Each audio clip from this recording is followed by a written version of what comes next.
Raj!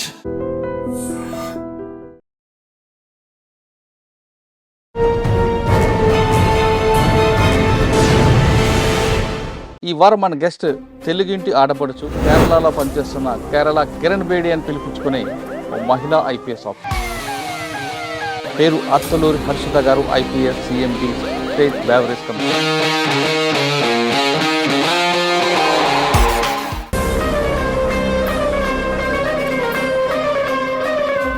హడిల్సన్ దాటుకుని ఈ స్థాయికి ఎందుకు వచ్చారండి? అయితే చిన్నప్పటి నుంచి కూడా మాకు ఎప్పుడు కూడా నువ్వు ఆడపిల్లవి అని కానీ మగపిల్లలు ఏది చేయాలని కానీ అట్లా. మీకు ఎవరు రోల్ మోడల్ ఎవరండి అక్కడ? కిరణ్ బేది గారు అనేది మా అందరికీ కూడా చాలా ఒక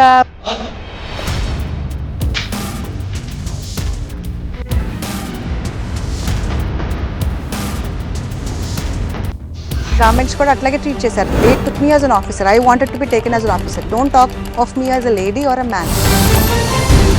నాగరాజు గారు ఇద్దరిది అరేంజ్ లవ్. మేమిద్దరం కలిసి ప్రిపేర్ అయ్యేవా అండి. పండగ ఉండదు, ఒక ఫంక్షన్ ఉండదు, ఏదైనా సరే డ్యూటీ ఫస్ట్ వస్తుంది. అమ్మ వాళ్ళు ఎవరు లేరు, ఎవరు లేకపోయేసరికి మా బాబు నేను ఒక పెద్ద ఫైర్ యాక్సిడెంట్ అయిందనమాట. ఇంకా hundreds of years standing dispute అండి. క్రిస్టియన్స్లోనే 2 సెక్ట్స్ అనమాట. వాళ్ళు 10,000 మంది కూడా చేరి ఇక్కడ మా సెక్రటేరియట్ మీదకి మార్చుకొచ్చారు. సరౌండ్ చేసి మా ఎస్ఐని కొట్టారు. కొడితే ఇంకా నేను అక్కడ స్పాట్లో ఉన్నా. ఇంకా మనం ఇంకా ఆలోచన చేసి లేదా కూడా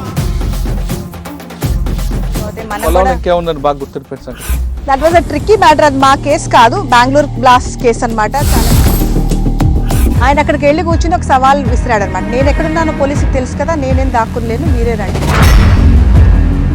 సీరియస్ మ్యాటర్ అంటే ఒక హ్యూమన్ ట్రాఫికింగ్ కేసు అనమాట. అది నాకు చాలా పోలీసులో మనము ఒకటి ఎప్పుడు గ్రహించమండి. 17 ఏళ్ళ అమ్మాయి అనమాట. తప్పు వయసు చెప్పి 18 అని చెప్పి ఆ అమ్మాయిని చాలా 100 మందికి పైగా అబ్యూస్ చేశారు. అంత చిన్న విమెన్ మిస్సింగ్ కేసు కూడా చాలా సీరియస్గా తీసుకున్నాం. మేజర్ అయినా సిబిఐలో వన్ థింగ్ అండి, ఎవిడెన్స్ ఏంటి అంటారు. అది ఎవరైనా కావచ్చు, అది ఫార్మర్ హోమ్ మినిస్టర్ కావచ్చు. హోటల్ ముందు నుంచి బయటకు వచ్చిన ఆయన కొంచెం దూరంగా వెళ్ళి బండి మీద వెళ్తున్నాడు. అక్కడ ఆయన చంపేశారు. 7 దొరికింది కానీ మర్డర్ అని ప్రూవ్ అయింది, కానీ ఎవరు చంపారని అర్థం కాదు. ఆ వ్యక్తి అనేది ఒక ఎడ్జ్ ఆఫ్ ద ఫారెస్ట్లో ఒక చిన్న పూరి గుడ్స్లో ఉన్నాడు. చూస్తాక మన సినిమాల్లో చూసినట్టే అనిపించింది ఆ క్రూరత్వం అనేది. ఇట్లా కళ్ళు ఇప్పుడు కూడా నాకు అసలు ఆ కళ్ళు ఎట్లా గుర్తున్నాయి. ఎందుకు చంపావు వీళ్ళని? ఊరికే చంపాను.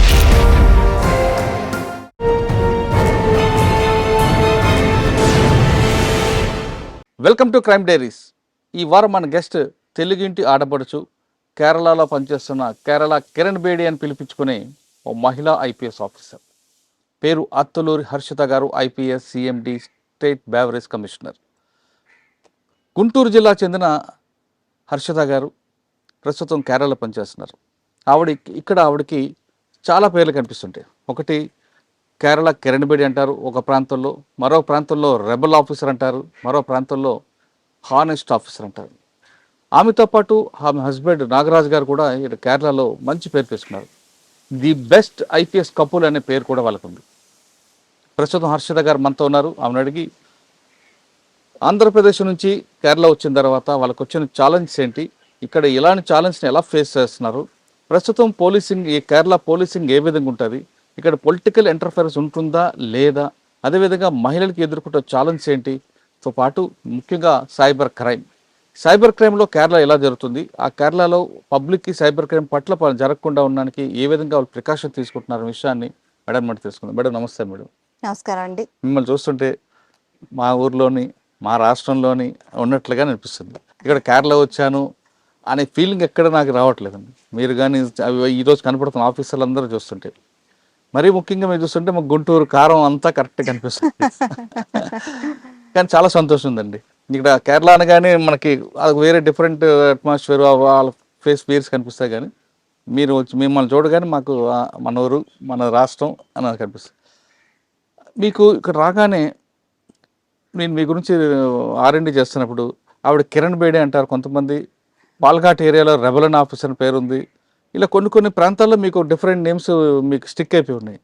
అంటే ఆ విధంగా పనిచేయడానికి అంటే రూల్ ఆఫ్ లా అనేది కరెక్ట్గా ఇంప్లిమెంట్ చేయడం, డబ్బులున్నడికి లేనోడికి ఒకటే రూల్లో పెట్టడం, ఆ విధంగా చేయబట్టే మీకు అది వచ్చేది. కానీ అన్నిటికన్నా మీకు ఒక కేసులో ఒక నిందితుడిని పట్టించడానికి ఆ టాస్క్ని మీరు కంప్లీట్ చేయడంతో మీకు ఒక రెబల్ కిరణ్ బేడి అనే ఒక 2 బిరుదులు కూడా వచ్చాయి. ఆ బిరుదుని ఎలాగ ఎంజాయ్ చేస్తున్నారు? మీరు ఫస్ట్ కేరళ వచ్చినప్పుడు వచ్చిన ఛాలెంజ్ ఏంటి? ఇక్కడ మీ ముందు ఫస్ట్ మీకు లాంగ్వేజ్ ప్రాబ్లం వచ్చిందా? ఇంక వేరే ఏమైనా అట్మాస్ఫియర్ అవన్నీ వచ్చిందా? ఇక్కడికి వచ్చినప్పుడు మీరు డిపార్ట్మెంట్కి వచ్చినప్పుడు ఇక్కడున్న ఇష్యూస్ ఎలా ఉండేవి? ఇప్పుడు పబ్లిక్కి పోలీస్కి మధ్యన గ్యాప్ పెరిగిందా తగ్గిందా?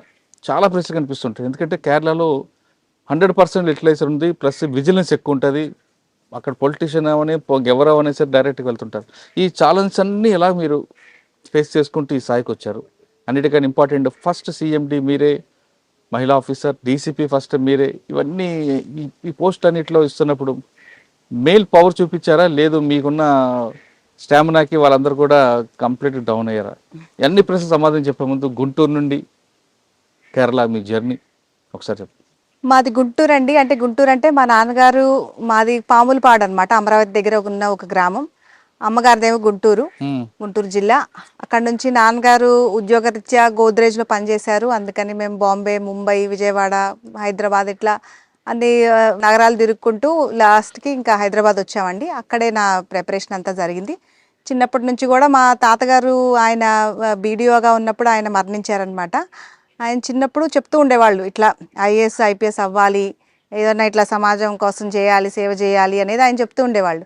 అదొక పెద్ద చాలా స్ఫూర్తిగా అనిపించేదండి నాకు అప్పుడు.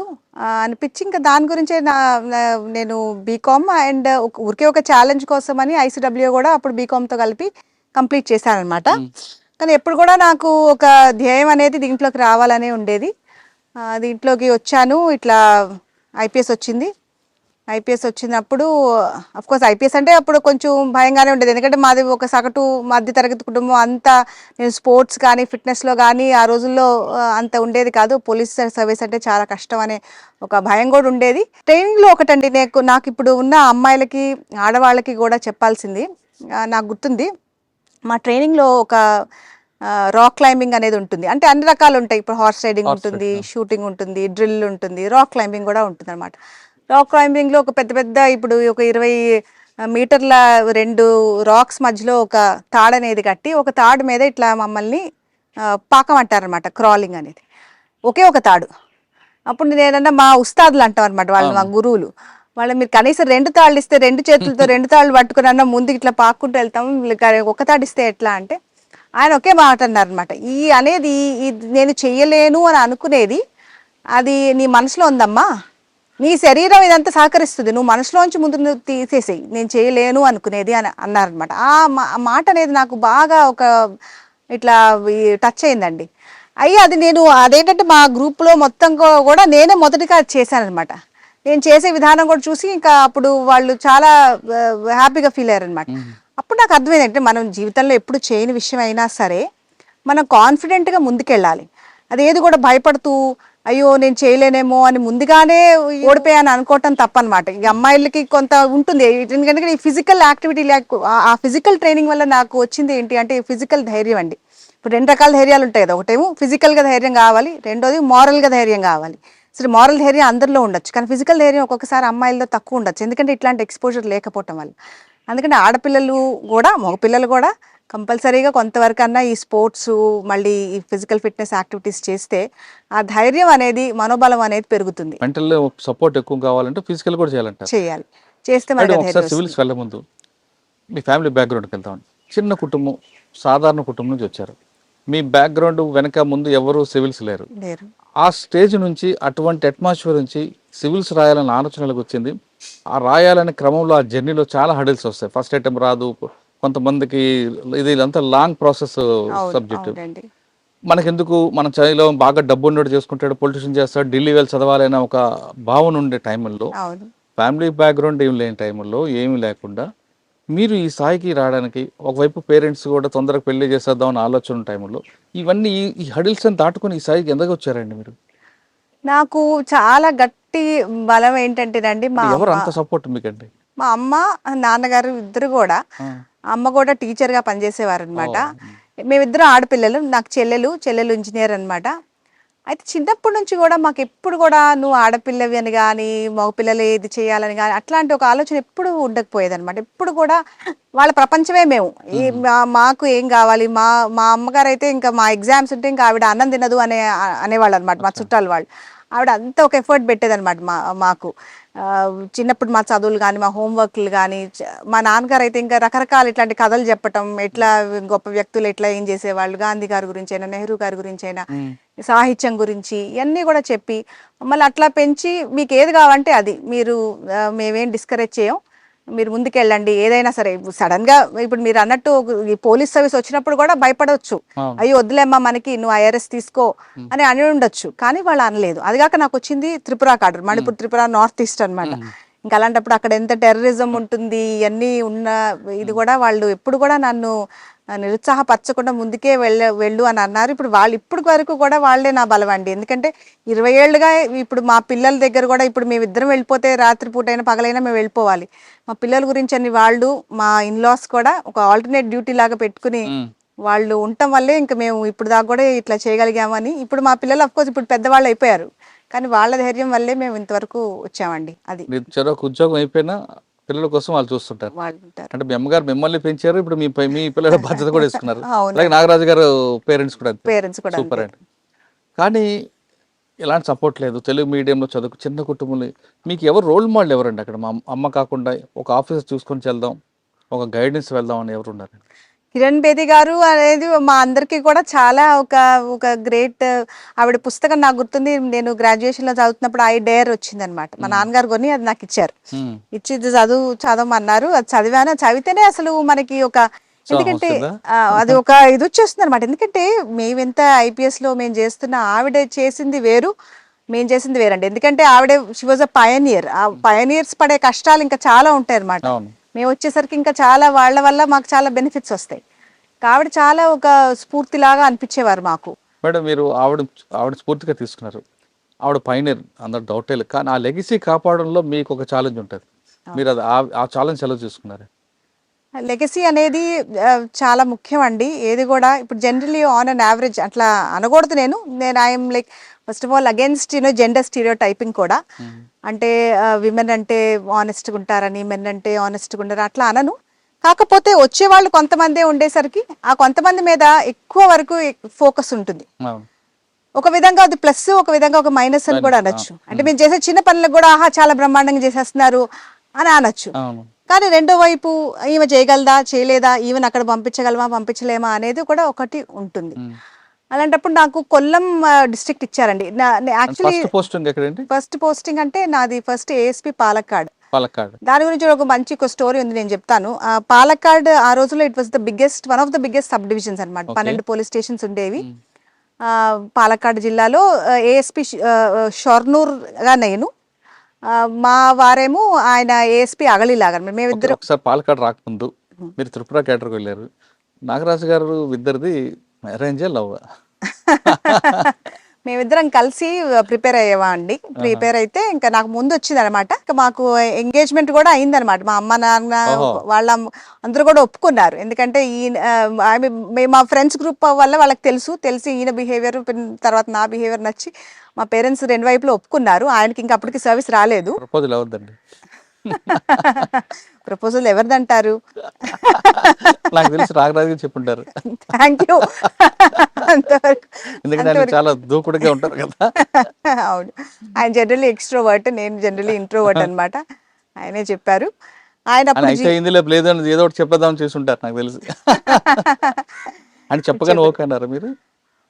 ఆలోచించారా? ఆలోచన చేశాను, తర్వాత ఓకే అన్నాను అంతా. కానీ అప్పటికి మీరు సర్వీస్లోకి వచ్చారు అంటే అప్పుడు లేదండి, అప్పుడు మేము ఇద్దరం ప్రిపేర్ అవుతున్నాం. కానీ మీకు ఛాన్స్ కొట్టారు, రాలేదు. రానతో మనకెందుకు అనుకున్నారు? లేదు ఆయనలో నమ్మకం ఉంది, ఖచ్చితంగా సాధిస్తాడని ఒక కాన్ఫిడెన్స్ తీసుకొని మీరు ఓకే అన్నారా? అంటే అప్పుడు నేను ఓకే అన్న తర్వాతే నాకు వచ్చిందండి. అది కాక ఆయన మనస్తత్వం నాకు తెలుసు. ఇంకోళ్ళు అయితే ఇప్పుడు నాకు వచ్చేసరికి కొంత ఇప్పుడు ఒక ఇన్ఫీరియారిటీ కాంప్లెక్స్ ఫీల్ అవ్వచ్చు. ఆయన మనస్తత్వం చాలా ఒక ఎట్లా అంటే చాలా ప్లెయిన్ అండ్ మంచి మనస్తత్వం అనమాట. ఎప్పుడు కూడా బాగా అబ్జర్వ్ చేస్తాం, చిన్నపిల్లలాగే ఉంటారు చక్కగా. అంటే మనసులో ఒకటి బయట ఒకటి కనిపించదు. ఆయన కల్మషం, పోలీస్ ఆఫీసర్ లాగా కనిపించారండి. ఇట్లాంటి ఒక పెట్టి ఇమోషన్స్ ఆయనకి ఎప్పుడు ఉండవండి అసలు. అప్పటికి కూడా ఇప్పటికి కూడా ఎప్పుడైనా ఏంటంటే రకరకాల స్టేజెస్లో ఒక్కొక్కసారి నేను ఎక్కువ హైలైట్ అవుతా, ఒక్కొక్కసారి ఆయన అవుతారు. అలాంటప్పుడు కూడా ఆయనకి అట్లాంటి జెలసీస్ కానీ ఏమి ఉండవు, మా ఇద్దరికి కూడా ఉండవు. కాకపోతే ఆయన ఇప్పుడు మన ఈ మేల్ డామినేట్ సొసైటీలో ఆయనకి అట్లా ఉండకపోవటం అనేది చాలా అది నాకు ఒక చాలా పెద్ద బలం అనమాట. అవును. అలా అలాంటప్పుడు ఆ విధంగా ఇద్దరు కలిసి వచ్చి పెళ్లి చేసుకున్నారు. తర్వాత మీకు పాల్కాట్లో మీరు షానూరు సార్. ఆయనది అగలి అనే ప్లేస్ అనమాట. అగలి అంటే మొత్తం కొండలండి, రెండు పోలీస్ స్టేషన్ అనమాట. అది వన్ ఆఫ్ ద స్మాలెస్ట్ అని చెప్పొచ్చు. అప్పుడు డిఐజీ అంటే అనిల్ కుమార్ గారు, మన తెలుగువారే, ఆయన ఉన్నారనమాట. ఆయన నుండి ఆయన ఇప్పుడు మాకు పోస్టింగ్స్ ఇచ్చారనమాట. నువ్వు షొర్నూరు వెళ్తున్నావమ్మా, ఈయనేమో అగలి. ఇప్పుడు ఒకవేళ నేను మీ ఇద్దరికి ఆపోజిట్ ఇచ్చినట్లయితే నువ్వు అనుకునేదాన్ని మనసులో, అదేంటి నేను అమ్మాయిని అవటం వలన నాకు చిన్న సబ్ డివిజన్ ఇచ్చారు, మా వారికి ఏమో పెద్దది ఇచ్చారు, నాకేం చిన్నది ఇచ్చారు, నువ్వు అనుకునేదానివి కదా అన్నారు. అంటే ఒకవేళ అనుకునేదాన్ని సార్ ఖచ్చితంగా అన్నాను. అంటే అన్నారు అట్లా కాదు, నేను ఇచ్చింది, మాకు అప్పటికి చిన్న బాబు కూడా ఉన్నాడు అనమాట, బాబుతో ఉన్నావు కాబట్టి ఇది షొర్నూర్ అంటే it is a plain area అనమాట. అక్కడ హాస్పిటల్స్ అవి ఇవి నీకు ఈజీగా అవుతుంది, తను కొండల మీద ఉంటాడు కాబట్టి అది ఓకే. అంటే లైఫ్లో నువ్వు ఒకటి గుర్తుంచుకోమ్మా, ఏది కూడా జరిగేది అంతా కూడా బికాస్ ఆఫ్ యువర్ జెండర్ జరుగుతూ ఉంది, అయ్యో నాకు అన్యాయం జరిగిపోయేది నా జెండర్ వల్ల. అది చాలా మంచి అడ్వైజ్ అండి. ఎందుకంటే మనం ఒక్కొక్కసారి కొంతమంది లేడీ ఆఫీసర్స్ని చూస్తాం, ఏది చేసినా అయ్యో ఇది నేను లేడీ వల్ల అయిపోతా ఉంది అన్న ఒక భ్రమలో ఉంటారు. అది ఒకసారి నిజం అవ్వచ్చు, ఒక్కొక్కసారి నా ఎక్స్పీరియన్స్ అయితే నిజం కాదు. ఆల్మోస్ట్ నాకు ఇప్పుడు ఈ 22 yearsలో నాకెప్పుడు కూడా ఆ డిస్క్రిమినేషన్ అనిపించలేదు. నాకెప్పుడు కూడా ఏమైనా చిన్న జిల్లా ఇవ్వటం అట్లా జరగలేదు. ఐ వాజ్ ఆల్వేస్ లైక్ ఒక విధంగా లక్కీ. నన్ను ట్రీట్ చేసిన వాళ్ళు కూడా అట్లా, గవర్నమెంట్స్ కూడా అట్లాగే ట్రీట్ చేశారు. They took me as an officer. I wanted to be taken as an officer. Don't talk of me as a lady or a man. I'm here. ఇప్పుడు మీరు journalist, how do you feel as a male journalist ఇంతవరకు మిమ్మల్ని అడగలేదుగా. Unfortunately మమ్మల్ని ఎప్పుడు కూడా how do you feel as a lady officer, how do you feel as ఇది అడుగుతారు. కానీ అది తీసి పక్కన పెట్టి మనం ఆఫీసర్ లాగా బిహేవ్ చేయాలి. అంటే మీ డిపార్ట్మెంట్కి వచ్చేసరికి మిగతా డిపార్ట్మెంట్కి మీకు కంప్లీట్ డిఫరెన్స్. అది 24/7 జాబ్ మీది. మిగతా డిపార్ట్మెంట్లో ఈవినింగ్ 10 to 6 ఉంటుంది, నైట్ డ్యూటీ ఉండవు. కానీ ఒక లేడీ ఆ పోలీస్ ఆఫీసర్గా నైట్ డ్యూటీస్ ఉంటాయి, ఇంకో దగ్గర ఇంకొక ప్రాబ్లం వస్తుంటుంది. ఈ ప్రాబ్లమ్స్ అన్ని ఫేస్ చేయడం ఒక పార్ట్ అయితే, రెండోది పోలీస్ స్టేషన్లో ప్రొఫెషనల్ ఒకటి వస్తుంది, ఇంటికి వచ్చాక ప్రైవేట్ లైఫ్ ఉంటుంది, పర్సనల్ లైఫ్ ఒకటి ఉంటుంది. మీరు ఒక ఇంటికి కోడలు, అత్త మామ వాళ్ళందరూ వస్తుంటారు, వాళ్ళని మేనేజ్ చేయాలి, ప్రొఫెషనల్ మేనేజ్ చేయాలి. ఈ బ్యాలెన్స్ చేయడం అనేది మీకు పెద్ద ఛాలెంజ్. అంటే మగవాళ్ళకి లేదంటారా ఆ ఛాలెంజ్? మగవాళ్ళు తక్కువ ఉంటుంది, మీకు ఎక్కువ ఉంటుందండి. అన్ఫార్చునేట్లీ అంటే మీరు మీకోసం మీ చేతి వంట తినాలని మీ ఆయన చూడొచ్చు, లేదా అది వేరు. కానీ మీ అత్తగారు మామగారు నా కోడలు నాకు సాయం చేయాలి, వంట చేయాలి అని వాళ్ళకి కోరుకుంటొచ్చు. ప్లస్ పిల్లలు, ఈ బ్యాలెన్స్ చేయాలి కదా. మీరు ఒక పండగ ఉండదు, ఒక ఫంక్షన్ ఉండదు, ఏదైనా సరే డ్యూటీ ఫస్ట్ వస్తుంది. ఈ రెండింటిని ఎలా బ్యాలెన్స్ చేస్తారండి? బ్యాలెన్స్ చేయడం అనేది చాలా కష్టమేనండి. ఎస్పెషల్లీ పిల్లలు చిన్నగా ఉన్నప్పుడు మాత్రం చాలా ఒక మెంటలీ కూడా చాలా ట్రామాటిక్ ఉంటుంది. చిన్న పిల్లలతో ఒకసారి నేను ఇంట్లో ఇట్లా మా అమ్మ వాళ్ళు ఎవరు లేకపోయేసరికి మా బాబుని నేను తీసుకునే ఒక పెద్ద ఫైర్ యాక్సిడెంట్ అయిందనమాట. ఇంకా అక్కడ నాకు ఇంకేమీ దోవలేదు, బాబునే తీసుకుని వెళ్ళిపోవాల్సి వచ్చింది. బండిలో బాబు ఉన్నాడు, నేను వెళ్ళి ఆ ఫైర్ యాక్సిడెంట్ అంతా క్లియర్ చేసి అన్నీ చేసి వచ్చాను. కానీ ఇట్లాంటివి జరుగుతూ ఉంటాయి అనమాట. ఇప్పుడు నేను మీకు చెప్తాను, ఇప్పుడు మీరు అన్నారు కదా అత్తగారు మామగారు, మా మామగారు SIగా రిటైర్ అయ్యారు కదా, ఆయన కూడా ఎట్లాంటి మనిషి అంటేనండి, ఆయన జనరేషన్, ఆయన టైం చూస్తే ఎప్పుడు కూడా ఆయనకి కొడుకు కోడలన్న ఒక్క తేడా లేదండి. ఎప్పుడు కూడా కొడుక్కి ఆయన ఎట్లా చూసేవాళ్ళు, నన్ను కూడా అదే ఇదిగా చూసేవాళ్ళు. నేను చేసేవి కూడా ఆయనకు అంతా సంతోషంగా ఉండేది, అంతే సపోర్ట్ ఉండేది అనమాట. ఎప్పుడు కూడా నాకు కోడలు వచ్చి నాకు ఏమంటారు వంట చేసి పెట్టాలని అట్లా ఎప్పుడు లేదు. నువ్వు అది చూసుకోమా, నీకు క్రైమ్ కాన్ఫరెన్స్ ఉంది అంటున్నావు, నువ్వు దానికి ప్రిపేర్ అవ్వు, ఇవన్నీ నువ్వేం పట్టించుకో మాకు, అట్లా మాట్లాడేవాళ్ళు అనమాట. అర్థం చేసుకునేవాళ్ళు. అందుకని ఆయన అంటే నాకు చాలా ఒక అటాచ్మెంట్ అనమాట. మా మామగారు ఇప్పుడు లేరు, కాకపోతే మా తండ్రి తర్వాత తండ్రిలాగా ఆయన చాలా సపోర్ట్ చేశారనమాట. ఒక విధంగా చెప్పాలంటే మీ మామగారు మాకు గురువులు అంటున్నాను. నేను ఈరోజు క్రైమ్ దీంట్లో సెక్షన్ నేర్చుకున్నానంటే మాకు ఆయన బహదూర్పురలా కానీ ఎక్కడైనా సరే ప్రెస్ మీట్ పెట్టినప్పుడు ప్రెస్ నోట్ రాసి సెక్షన్ రాసేవారు. ఈ సెక్షన్ వల్ల ఈ కేసుకి ఈ సెక్షన్ ఇంప్లిమెంట్ అవుతుంది అని మాకు ఒక చెప్పాలంటే పిల్లర్. ఓ ఎక్సలెంట్ అండి, ఇది నాకు తెలియదు అసలు. ఓ చాలా సంతోషం. మేడం ఇంకో విషయం, పిల్లలు సార్ ఒక జిల్లా, మీరు ఒక జిల్లా, పిల్లలు స్కూల్కి వెళ్తారు. చిన్నప్పుడు అంటే మీరు అత్తగారు మామగారు అమ్మగారు పెడతారు. పిల్లలు ఒక స్టేజ్కి వచ్చాక స్కూల్కి వెళ్ళాక ఆ రోజు పేరెంట్ టీచర్స్ మీటింగ్ ఉంటుంది, మమ్మీ వాళ్ళు వచ్చారు మీరు రారా, ఇటువంటి కూడా మీకు ఒక అది ఎమోషనల్ బాండింగ్ కొంచెం మిస్ అవుతాయేమో అన్న ఫీలింగ్ ఎప్పుడైనా వచ్చిందా? నేను ఇంతవరకు కూడా ఒక పీటీఎం మిస్ కాలేదండి. అది నేను అవునా? గట్టిగా పెట్టుకున్నాను అనమాట. నేనైతే మిస్ కాను పిల్లలది. ఉమ్. అట్లా అని గట్టిగా పెట్టుకున్న, ఒకవేళ బై ఛాన్స్ నేను లేకపోతే మా వారన్నా ఖచ్చితంగా వెళ్తారు. ఒక్కటి కూడా మిస్ కాలేదు. ఒకసారి నాకు గుర్తుంది, మాది పరేడ్ జరుగుతూ ఉందన్నమాట. ఆర్టర్స్ డే పరేడ్ ఉంటుంది కదా, దాంట్లో నేను కమిషనర్ లాగా ఉన్న అడిషనల్ కమిషనర్ ట్రివాండ్రం ఉన్నాను అనమాట. ఐ హ్యాడ్ టు లే ద రీత్. అది ఏంటంటే 10 నిమిషాల పనే, కానీ మాకు స్లాట్స్ ఇచ్చేవాళ్ళు అన్నమాట పీటీఎంలో. ఆ ఫస్ట్ స్లాట్ చేసి మా అమ్మాయిది అయిపోయిన తర్వాత వెళ్ళి రీత్ లే చేసి మళ్ళీ బండిలోకి పరిగెత్తుకుంటూ వచ్చి మళ్ళీ రెండో పీటీఎం అటెండ్ చేసి, థ్యాంక్ఫుల్లీ అది ఆన్లైన్ ఉంది, అప్పుడు కోవిడ్ టైం కాబట్టి ఆన్లైన్ ఉందన్నమాట. లక్కీలీ అది చేశాను. బట్ దట్ నేను చెప్పేది ఏంటంటే, పిల్లలు మనల్ని చూస్తున్నారండి. ఇప్పుడు గృహిణుల కంటే కూడా ఇప్పుడు ఇట్లా బయటకు వెళ్ళి పని చేసి మనం ఇది చేసి, ఇంకో రూల్ నాకు చెప్తాను. నా రూల్ ఏంటంటే 6ంటికి ఇంటికి వచ్చేసేయాలి, 6ంటికి బయలుదేరిపోవాలి ఆఫీస్ నుంచి. సరే ఏమన్నా ఇంపార్టెంట్ ఇష్యూస్ వస్తే మనం ఏం చేయలేము, దాంట్లో ఆగిపోతాం. కానీ ఒక నెల రోజుల్లో ఎన్నెన్ని వస్తాయి మనకి, ఎక్కువ రావు. అది కాక ఆడవాళ్ళు అని అంటున్నారు కాబట్టి, మీరు ఆడవాళ్ళు అంటారు, నేను చెప్పేది ఏంటంటే ఆడవాళ్ళు టైం వేస్ట్ చేయరేమో అని అనిపిస్తుందండి. మగవాళ్ళకి టైం ఉందని అనుకుంటారో మరి, సాయంత్రం వరకు 8-9 వరకు వెళ్తే చాలు. నాకు గుర్తుంది సిబిఐలో నేను మా వారిద్దరు పనిచేస్తున్నప్పుడు, మేము వెనక్కి వచ్చేసేటప్పుడు ఒక ఫేర్వెల్ ఫంక్షన్ జరిగిందనమాట. దాంట్లో మా ఎస్పీ, మేము ఇద్దరం డిఐజీలో, ఇప్పుడు మా ఎస్పీ మాట్లాడుతున్నాడు అనమాట. మాట్లాడితే ఆయన అన్నారు, ఇప్పుడు నాగరాజ్ సార్ దగ్గరికి వెళ్తే ఆయన కూర్చోమంటారు, ఒక కప్ చాయ్ ఇస్తారు, బాగా మాట్లాడతారు. కానీ మేడం దగ్గరికి వెళ్తే డాక్టర్ దగ్గరికి వెళ్ళినట్టే, ఏంటి చెప్పండి, ఏంటి 1 2 3 4 5 అంటున్నా, ఓకే 1 2 3 4 5 చేయమంటుంది మేడం, పంపించేస్తుంది అంటే ఇంకా మేము నవ్వుకున్నాం. కానీ అప్పుడు అది నిజం అనమాట. ఎందుకంటే we don't have time to waste, we have to finish it off. 6ంటికి రావాలి, మా పిల్లల హోంవర్క్ చూసుకోవాలి, మా పిల్లల ఎగ్జామ్స్ చూసుకోవాలి. పిల్లలిద్దరికి కూడా నేను ఎప్పుడు లేను అని అనిపించలేదండి. అది నేను అంటాం కాదు, మీరు వాళ్ళతో మాట్లాడితే నాకు అట్లాగే అంటారనిపిస్తుంది. నేను ఎప్పుడు కూడా వాళ్ళతో చాలా ఇన్వాల్వ్డ్గానే ఉన్నాను.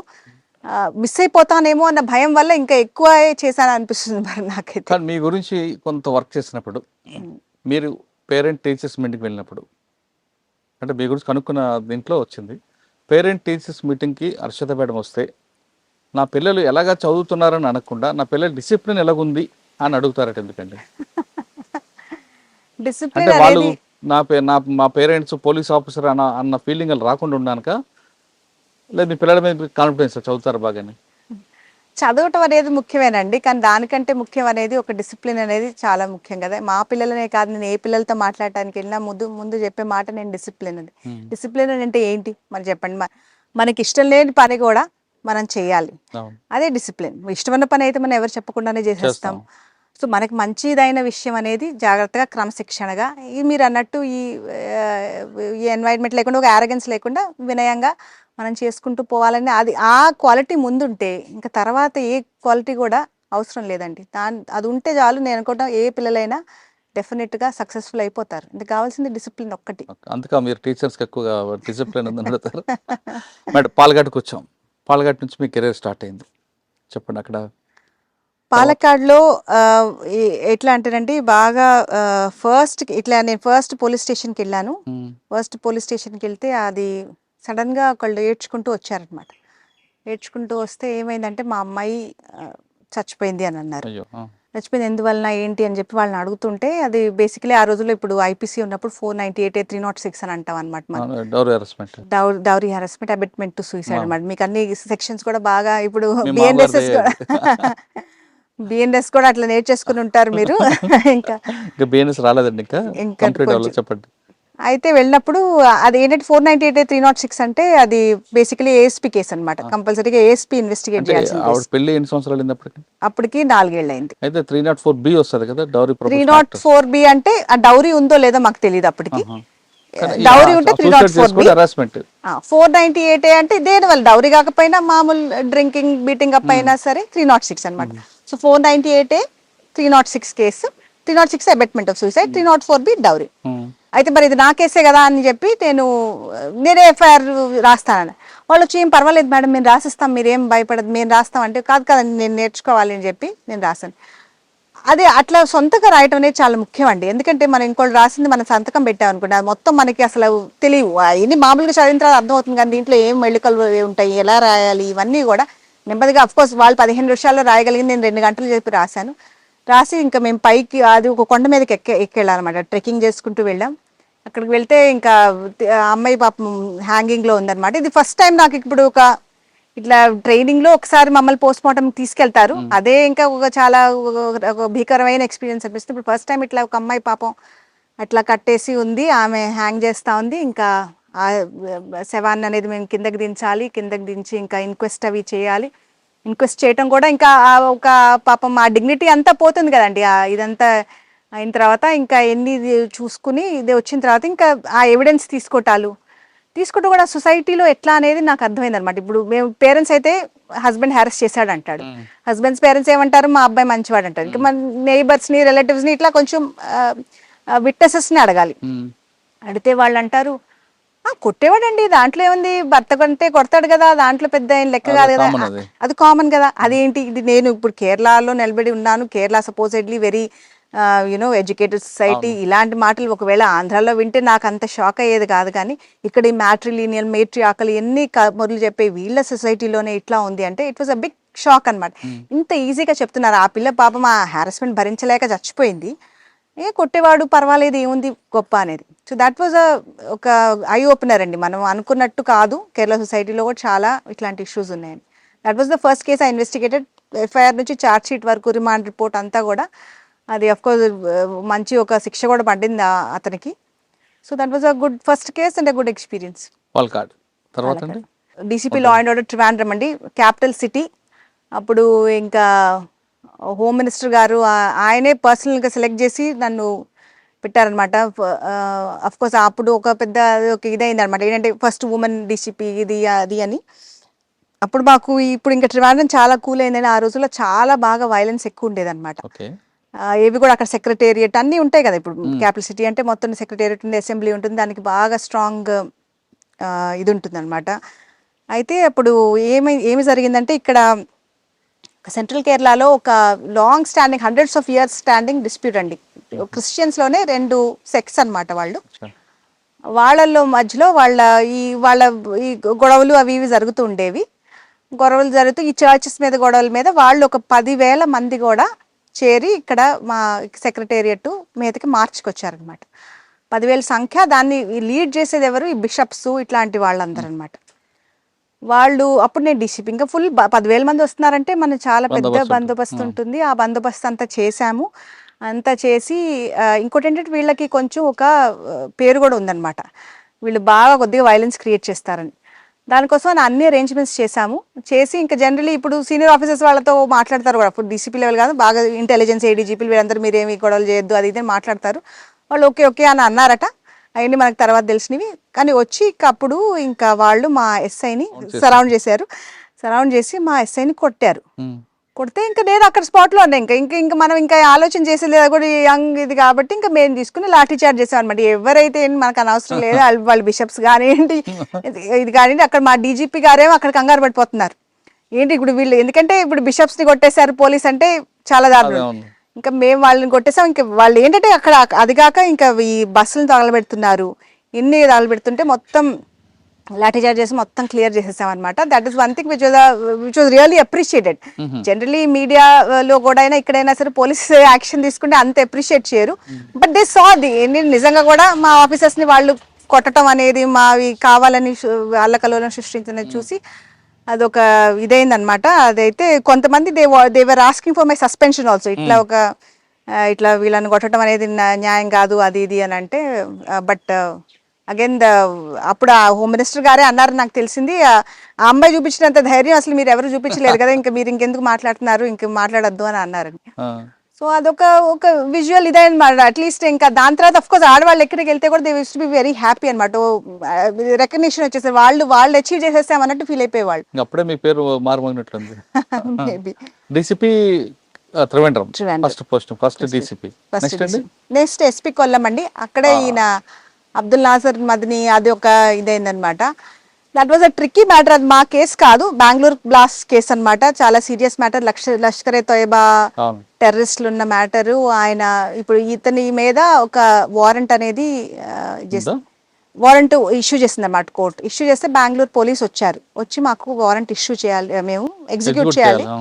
మాకు సపోర్ట్ కావాలి. మామూలుగా ఎవరు వారంటీ సపోర్ట్ అంటే ఏముంది, మనం ఒక ఒక ఒక ఎస్ఐ ఇద్దరు ముగ్గురిని పంపిస్తాం అయిపోతుంది. కానీ ఈయనది ఇప్పుడు అబ్దుల్ నాసర్ మదనీ హోమ్ డిస్ట్రిక్ట్, ఆయన ఒక పీడీపీ పార్టీకి leader who was supporting the government on both the sides. ఇప్పుడు మాకు ఎల్డీఎఫ్ యూడీఎఫ్ ఆయన సపోర్ట్ చేయడం, అటు చేసేవాడు ఇటు చేసేవాడు, ఆయన చాలా ఒక స్ట్రాంగ్ బలగం ఉందన్నమాట అక్కడ.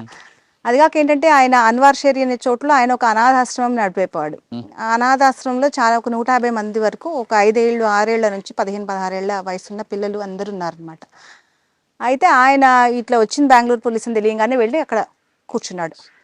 ఇప్పుడు మాకు ఇదేంటంటే ఇప్పుడు మేము యాక్షన్ తీసుకుంటే పిల్లలకి ఏమి జరగకూడదు, హాని జరగకూడదు. రెండోది ఆయన ఏది జరిగినా ఇప్పుడు ఎలాంటి విజువల్ లోపల నుంచి బయటకు వచ్చినా అది కమ్యూనల్ రైట్స్లోకి వెళ్ళిపోతుంది, అది చాలా ఒక సీరియస్ మ్యాటర్ అవుతుంది. అది కాక ఈజ్ అ టెర్రరిస్ట్. 3 యాంగిల్స్ ఉన్నాయన్నమాట. ఆయన అక్కడికి వెళ్ళి కూర్చుని ఒక సవాల్ విసిరాడు అనమాట. నేను ఎక్కడున్నానో పోలీసుకి తెలుసు కదా, నేనేం దాక్కులేను, మీరే రండి, మీరే వచ్చి నన్ను తీసుకెళ్ళండి అని. సో అది మాకు ఛాలెంజ్ ఇచ్చాడు ఆయన. ఛాలెంజ్ ఇస్తే ఇంకా అప్పుడు ఇంకా మేము కూర్చుని, అప్పుడు మా ఐజీ గారు ఉండేవాళ్ళు, హేమచంద్రన్ గారు అని. ఆయన చాలా కామ్ మనిషి అనమాట. నాకు కరెక్ట్ ఆపోజిట్. నేను ప్రతి దాంట్లో ఎక్సైట్ అయిపోతాను, ఆయన కామ్గా ఓకేనమ్మా ఇప్పుడు వచ్చింది సార్, మనం ఎగ్జిక్యూట్ చేయాల్సిందే కదా సార్, ఎట్లా సార్ టెర్రరిస్ట్ అయినా అది ఇది అంటే, అవును నిజమే చేయాల్సిందే, నువ్వు అన్నది కరెక్టే, కాకపోతే మనం చేసేది ఎవరికి కూడా హాని కలగకూడదు, మన స్టేట్లో మళ్ళీ రైట్స్ కాకూడదు. ఎందుకంటే ఒకసారి ఏమైనా ఇష్యూ అయ్యి మొత్తం ఇంకా నువ్వు ఇక్కడ ఒక ఇష్యూ వల్ల మనం మొత్తం చేయకూడదు, మనం కరెక్ట్గా ప్లాన్ చేద్దాం. ప్లాన్ చేసి 2 రోజులైనా 3 రోజులైనా, లాస్ట్గా 6 రోజులు పట్టింది మాకు. కానీ మనం ప్లాన్ చేసి మొత్తం ఇంకా ఒక బందోబస్తు ప్లాన్ వేసాం. ఆ మొత్తం ప్లాన్స్ తెప్పించామన్నమాట. ఈ ఆర్ఫనేజ్ ఎట్లా ఎంట్రీ ఎక్కడి నుంచి చేస్తాం, ఇంకా ప్రాపర్ ఒక ఆపరేషన్ అంతా చేసి ఎక్కడెక్కడ టీమ్స్ ఉంటాయి వాళ్ళందరికీ బ్రీఫింగ్ అవి చేసి రెడీగా ఉండి ఫస్ట్ టైం మా వెహికల్ అక్కడికి వెళ్ళగానే ఏం చేశారు వీళ్ళు, ఆర్ఫనేజ్ నుంచి కూడా ఒక పెద్ద శబ్దం చేసేవాళ్ళు అనమాట. ఇంకా చుట్టుపక్కల ఉన్న వాళ్ళందరూ ఈయన సపోర్టర్స్, చుట్టుపక్కల వాళ్ళందరూ 5-6 వేల మంది వచ్చి జాయిన్ అయిపోయి ఇంకా అక్కడ గొడవ అనమాట. ఇంక ఇట్లా కాదు, ఇంకా మనకి మ్యాన్ పవర్ కావాలి, వీళ్ళందరినీ ఫస్ట్ మేము ఫస్ట్ ఎక్స్పెక్ట్ చేయలేదన్నమాట ఇట్లా వస్తారని.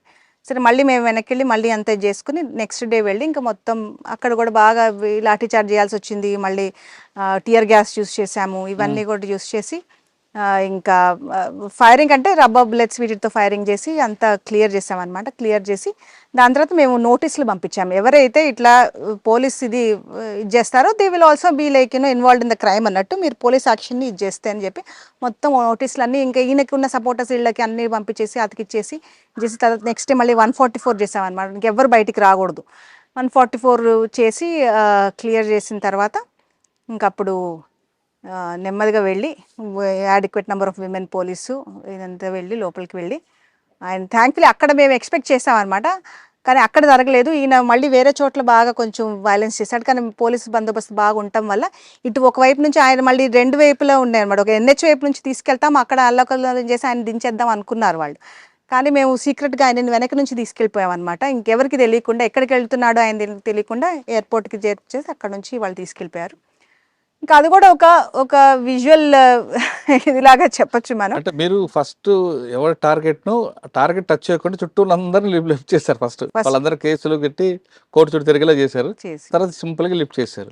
కొంతమంది ఆఫీసర్లు ఇమీడియట్ గా కొంచెం మజిల్ పవర్ చూపిస్తారు, అది చేయకుండా మీరు బ్రెయిన్ పవర్ వాడారు. అంటే నా బ్రెయిన్ పవర్ కాదు, అది ఐజీ గారు నన్ను కూల్ చేయటం వల్ల అనమాట. లేకపోతే నేను అప్పటికప్పుడు వెళ్ళి ఆయన పట్టుకొచ్చేద్దామని అనుకుంటున్నా. కానీ that was the right way to do it. ఎందుకంటే మనం వైలెన్స్ ఎంత కొంచెం చూపించినా అక్కడ పిల్లలకి ఏమన్నా జరిగితే మళ్ళీ అది మనకి అది ఇష్యూస్ అవుతాయి. మనం బాగా గుర్తుపెట్టిన సంఘటన కొల్లంలో ఒక సీరియల్ మర్డర్ కేసు ఉందండి. అది దట్ వాజ్ అ వెరీ దాంట్లో మాకు ఒక మర్డర్ జరగగానే, ఆ రోజుల్లో మర్డర్స్ కూడా ఎక్కువ ఉండే అనమాట కేరళలో. ఇప్పుడు మర్డర్ రేట్ చూస్తే it's almost 1/5 which is a very good thing. ఆ రోజుల్లో అట్లీస్ట్ 4-5 మర్డర్స్ ఉండేవి కొల్లం డిస్ట్రిక్ట్లో. బట్ ఇదేంటంటే దీంట్లో ఒక ఆయన ఒక హోటల్ ముందు నుంచి బయటకు వచ్చిన ఆయన కొంచెం దూరంగా వెళ్ళి బండి మీద వెళ్తున్నాడు. అక్కడ ఆయన చంపేశారు, బండి మీద ఉన్నప్పుడే చంపేశారు. కానీ అసలు మాకు అసలు ఇతనికి ఎందువల్ల ఈయన చంపారు, అసలు ఈయనకి ఏంటి ఎనిమిటీ అనేది ఏంటి కూడా అనేది మాకు అసలు అర్థం కాలేదు. ఎందుకు మొత్తం ఆయన హిస్టరీ మొత్తం వెతికామన్నమాట. అసలు ఈయన ఎవరిది డిసైడ్ చనిపోయిన ఆయన. జనరలీ మాకు 99% కూడా మనకి వెంటనే తెలిసిపోతుంది కదా, ఈయన ఆయన చెప్పారు, విట్నెసెస్ ఉంటారు, అవన్నీ పెద్ద ప్రాబ్లం ఉండదు. అసలు 7 దొరికింది కానీ మర్డర్ అని ప్రూవ్ అయింది కానీ ఎవరు చంపారని అర్థం కావట్లేదు. ఆ రోజుల్లో CCTV డెడ్ బాడీ ఎవరిదని తెలిసింది ఆయన ఐడెంటిఫై చేసిన తర్వాత, ఎందుకంటే ఆయన లోపల వాలెట్ అవి ఉండే, అడ్రస్ ఉన్నది. సో ఆయన ఐడెంటిఫై చేసిన తర్వాత ఆయన హిస్టరీ మొత్తం చూస్తే ఆయనకి హాని తలపెట్టిన వాడు ఎవ్వరు కూడా లేడు. అసలు ఈ ఒక మోటివ్ లేదు. పోనీ ఏమైనా డబ్బులు అన్నా రాబరీ అని అంటే ఆయనకున్న డబ్బులు కూడా అట్లాగే ఉన్నాయి. ఏమి పోలేదో అర్థం కావట్లేదు మాకు. క్లీన్గా ఒక జస్ట్ ఇట్లా ఒక కట్ ఉందన్నమాట, పడిపోయి ఉన్నాడు. ఒక 50-year-old మ్యాన్. ఇది మేము ఇంకా ఇన్వెస్టిగేట్ చేస్తున్నా. ఆ రోజుల్లో CCTV కెమెరాలు కూడా ఉండే కావు, సెల్ ఫోన్లు ఉండేయండి. ఎందుకంటే దాంట్లో మేము ఏం చేసాం, టవర్ తీసాం. ఇంకేది దొరకపోతే టవర్ డంప్ డేటా తీసుకుని అప్పుడు అక్కడ ఆ టైంలో ఏవేవి సెల్ ఫోన్స్ యాక్టివ్ ఉన్నాయి అని చెప్పి ఆ డేటా తీసుకుని, అవి కూడా ఆ రోజుల్లోనే స్ట్రేంజ్లీ ఒక 1500 దాకా వచ్చినాయి. 1500 సెల్ ఫోన్స్ కూడా 2-3 గంటల్లో అటు తిరిగినాయి అనమాట. తిరిగేసరికి అవన్నీ తీసుకుని ఒక్కొక్కటి తీసుకుని ఇంకా పెయిన్స్టేకింగ్గా చూస్తున్నాం అనమాట. ఇది ఎవరు వచ్చింది ఏంటి అనేది. ఒక్కొక్క మనిషిని మరి తీసుకుని నువ్వా కాదా అంటే ఇంకా 1500 మందిని మీరు ఆలోచన చేయండి ఎంత పని అనేది. ఇది చేస్తున్నా 4 రోజులు అయింది. ఇంకా మాకు కేరళలో ఇట్లాంటివి ఏమైనా అన్డిటెక్టెడ్ కేసెస్ వస్తే చాలా ప్రెషర్ వస్తుంది, మీడియా నుంచి వస్తుంది. సీనియర్ ఆఫీసర్స్ కూడా అడుగుతారు, ఏమైంది మా దాంట్లో కాలేదా, ఇంకా కాలేదా. మా మీద చాలా ప్రెషర్ ఉంది అనమాట, ఎందుకు మనం కనుక్కోలేకపోతున్నాం. ఆ టైంకి మళ్ళీ ఒక 30 ఏళ్ల వ్యక్తి మళ్ళీ రెండోసారి మళ్ళీ ఇట్లాగే సెకండ్ మర్డర్ దొరికింది. సెకండ్ మర్డర్ దొరికేసరికి ఫస్ట్ ఈ 2 కూడా కొంచెం దూరమే, ఈ 2 సబ్ డివిజన్స్ అనమాట, కానీ 2 సేమ్ డిస్ట్రిక్ట్. ఇంకా అది వెతుకుతున్నాం. ఇంకా ఇదేంటి మళ్ళీ రెండోది కూడా ఇట్లా అన్డిటెక్టెడ్ అయ్యింది ఎట్లా అని చెప్పి మళ్ళీ ఇంకా అన్ని దాంట్లో కూడా ఇట్లాగే మోటివ్ అర్థం కావట్లేదు. సో అగైన్ మేము టవర్ డేటా చూసేసరికి ఈ రెండిట్లో ఒక number luckily for us common వచ్చిందండి. ఇంకా ఒక నంబర్ కామన్ వస్తే ఆ కామన్ నంబర్ అది చూసి ఇంకా దాని పేరు అవి చూస్తే కూడా ఆ పేరు తీసుకుని మేము ఒక చోటుకి వెళ్తే కూడా అది ఒక డెడ్ ఎండ్ అయింది అనమాట. Because that person had no connection to this.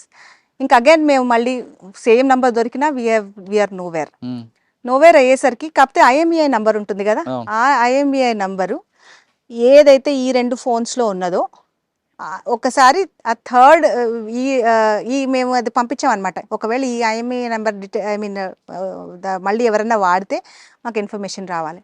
ఆ IMEI నెంబర్లోనే వేరే ఒక సిమ్ కార్డ్ పెట్టి ఆన్ అయింది అని తెలిసిందనమాట. ఆన్ అయిందని తెలిసి ఇంకా ఆ వ్యక్తిని ఇంకా మేము ఫాలో చేస్తున్నాం అనమాట. ఫాలో చేస్తుంటే టవర్ లొకేషన్ అయింది, ఇదంతా అయిన తర్వాత ఆ వ్యక్తి అనేది ఒక ఎడ్జ్ ఆఫ్ ద ఫారెస్ట్లో ఒక చిన్న ఒక పూరి గుడ్స్లో ఉన్నాడనమాట. అసలు ఎవరు ఇతను, ఏంటి ఇతను అని ఏం అర్థం కాకుండానే మా వాళ్ళు అక్కడికి చేరుకుని అతన్ని అసలు కనుక్కుందాం ఏంటి అని కనుక్కునేసరికి ఏముంది అక్కడే ఇంక ఇతని ఇంప్లిమెంట్స్, ఇతని ఈ దాన్ని ఏమంటారు ఈ క్లోత్స్ ఇవన్నీ దొరికినాయి అన్నమాట. అంత బ్లడ్ స్టెయిన్స్తో వీటితో. బ్లడ్ స్టెయిన్స్ ఒక 25 ఏళ్ళ కుర్రాడు అనమాట. అతన్ని తీసుకొచ్చారు నా ఆఫీస్కి. తీసుకొచ్చి ఏంటి ఏవో మేడం తెలియదు మరి ఇతను దొరికాడు మరి చెప్పండి అంటే, ఏంటి అసలు ఏం తెలుసా నీకు ఇద్దరంటే, నేనే చేశాను మేడం అన్నాడు ఒక్క మాటలో. ఆ మనిషి చూస్తే అసలు ఈ కళ్ళు ఇవి అసలు ఇది చూస్తాక మన సినిమాల్లో చూసినట్టే అనిపించింది. ఆ క్రూరత్వం అనేది ఇట్లా ఇట్లా కళ్ళు ఇప్పుడు కూడా నాకు అసలు ఆ కళ్ళు ఎట్లా గుర్తున్నాయి అన్నమాట. ఎందుకు చంపావు వీళ్ళని అంటే, ఊరికే చంపాను, చంపబుద్ధి ఏం చంపాను అని అన్నాడు. ఇంతే అన్నాడు ఆ అబ్బాయి. ఇంకా అంతకంటే ఏం మాట చెప్పలేదు. But it was like very ఒక స్ట్రేంజ్. ఆఫ్ కోర్స్ మాకు ఎవిడెన్స్ అంతా తీసుకోవాల్సి వచ్చింది, ఎందుకంటే ఎవ్వరు చూడలేదు. ఇతను ఏంటంటే ఒక్కొక్కరిని ఇట్లా లొకేట్ చేసేవాడంట, వాళ్ళని ఫాలో చేసేవాడంట. ఫాలో చేసి ఎక్కడైతే వీళ్ళ దినచర్య చూసి ఎక్కడైతే వీళ్ళు ఏం పని చేయకుండా ఎవరు లేకుని టైంలో పట్టుకుని వాళ్ళని ఇట్లా చంపేయటం అనమాట. జస్ట్ ఒక సైకాటిక్ బిహేవియర్ అనమాట మనిషిది. అంటే ఏంటి రీజన్ ఏమీ లేదు, రీజన్ ఏం లేదు, ఎవరు తెలియదు కూడా, ఎవ్వరు తెలియదు. Just for the sake of killing. అదే సీరియల్ కిల్లర్ అని మనం అంటాం చూడండి, అట్లాంటిది ఒక సైకో కిల్లర్. కేరళ కదా, మలయాళం వాళ్ళ సినిమాలు తీస్తే క్రైమ్ రిలేటెడ్ బాగుంటాయండి, డెప్త్ గా వెళ్తారు. అంటే ఇటువంటి సీన్స్ అన్ని తీసుకుంటారంటే వాళ్ళని చూసి వీళ్ళు తయారవుతారు, వీళ్ళు చూసి వాళ్ళ స్టోరీలు వస్తాయి. రెండు కూడా కదండి. ఇప్పుడు మనకు విన్నాం కదా, మనం వింటాం కదా, ఈ సినిమా చూసి అట్లాగే వీళ్ళు చేశారని వింటూనే ఉంటాం కదా మనం. కాకపోతే వీళ్ళు రీసెర్చ్ బాగా చేస్తారండి సినిమా వాళ్ళు. వచ్చి పోలీస్ ఆఫీసర్స్ మొత్తం కథలు అడుగుతారు. అది కాక యూనిఫామ్ ఎట్లా, ఒకసారి మన తెలుగు సినిమాలో నాకు చాలా బాధ అనిపిస్తుంది, కరెక్ట్ స్టార్స్ పెట్టుకోరు. మనకి ఇన్స్పెక్టర్ అంటాడు 2 స్టార్లు ఉంటాయి, SP అంటాడు ఒక సింగిల్ స్టార్ ఉంటుంది.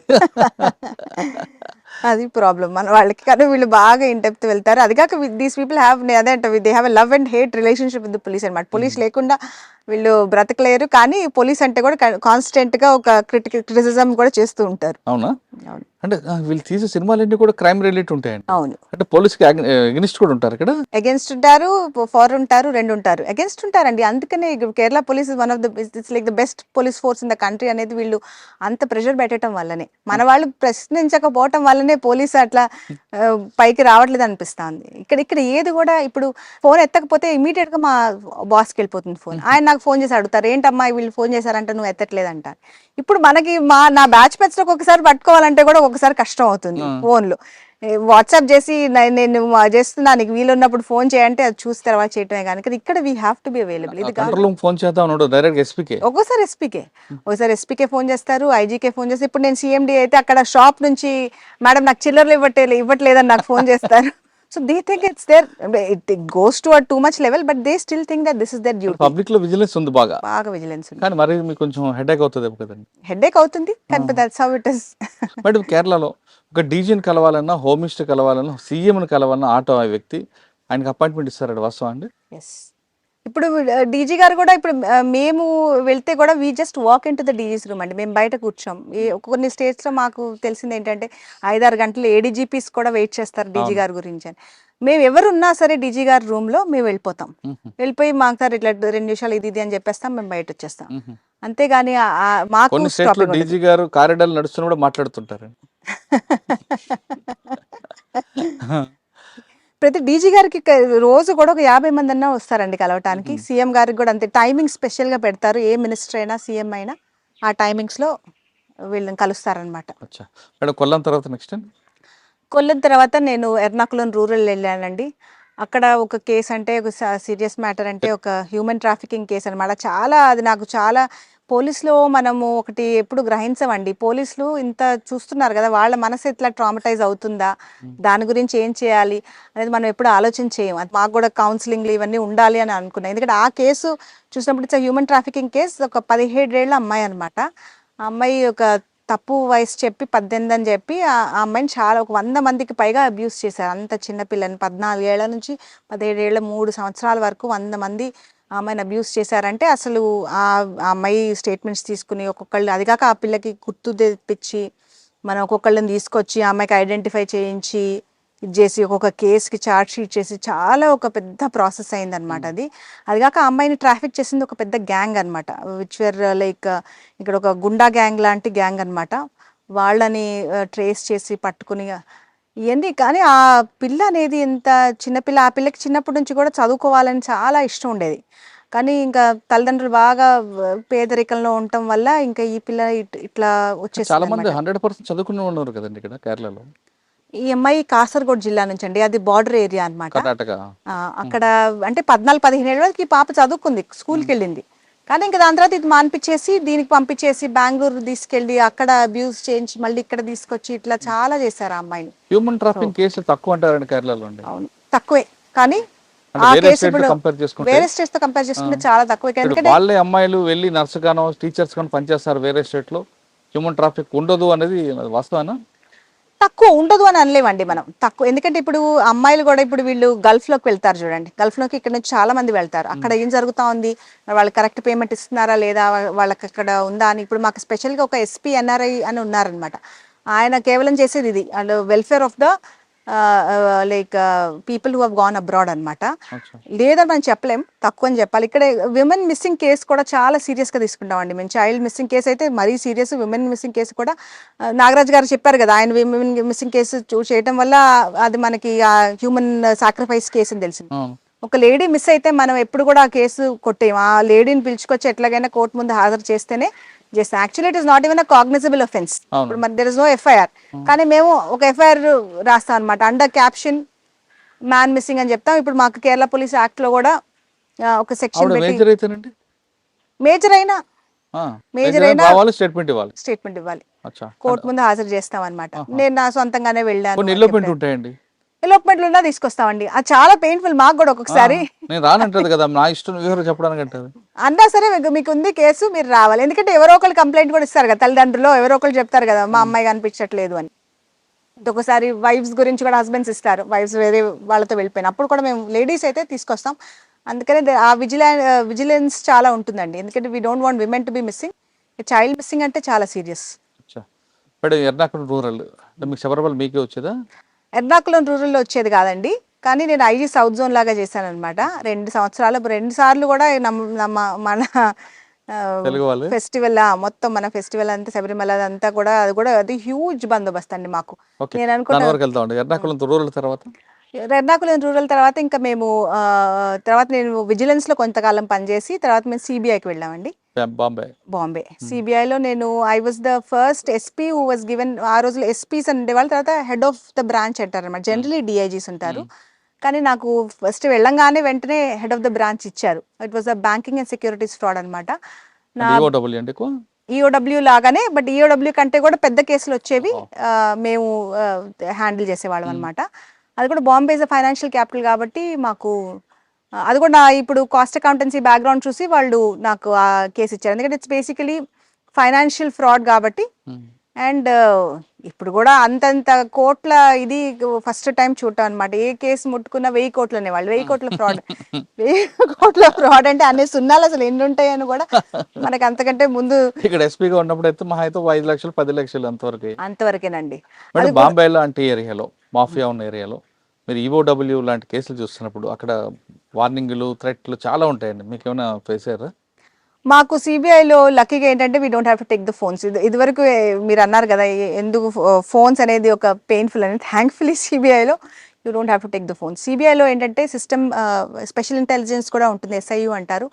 They keep listening to all our conversations అనమాట. మనం ఎవరితో మాట్లాడుతున్నాం ఏంటి అనేది వాళ్ళు ట్యాప్ చేసి వింటూనే ఉంటారు on a random basis. So అది ఒక చెక్ ఉంటుంది. అది కాక బికాజ్ నేను ఎప్పుడు కూడా కాల్స్ ఓన్లీ నా రిలేటివ్స్ కాల్స్ ఇంతవరకే తీసుకునేదాన్ని, వేరే కాల్స్ అసలు బాంబేలో అనేది తీసుకోలేదు అనమాట 5 years కూడా. ఇట్లాంటి ఏవి కూడా అనవసరమైనవి రాకూడదు అని చెప్పేసి. ఇంకా దాంట్లో ఆయన కూడా సిబిఐ కదా మేడం?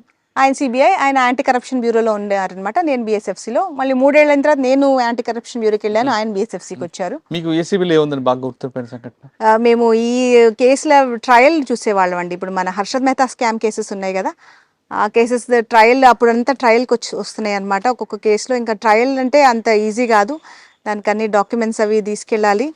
మళ్ళీ ఆదర్శ సొసైటీ కేసు అది వినుంటారు మీరు, దాని ఫాలో అప్ ట్రయల్ జరుగుతూ ఉంది ఆ టైంలో.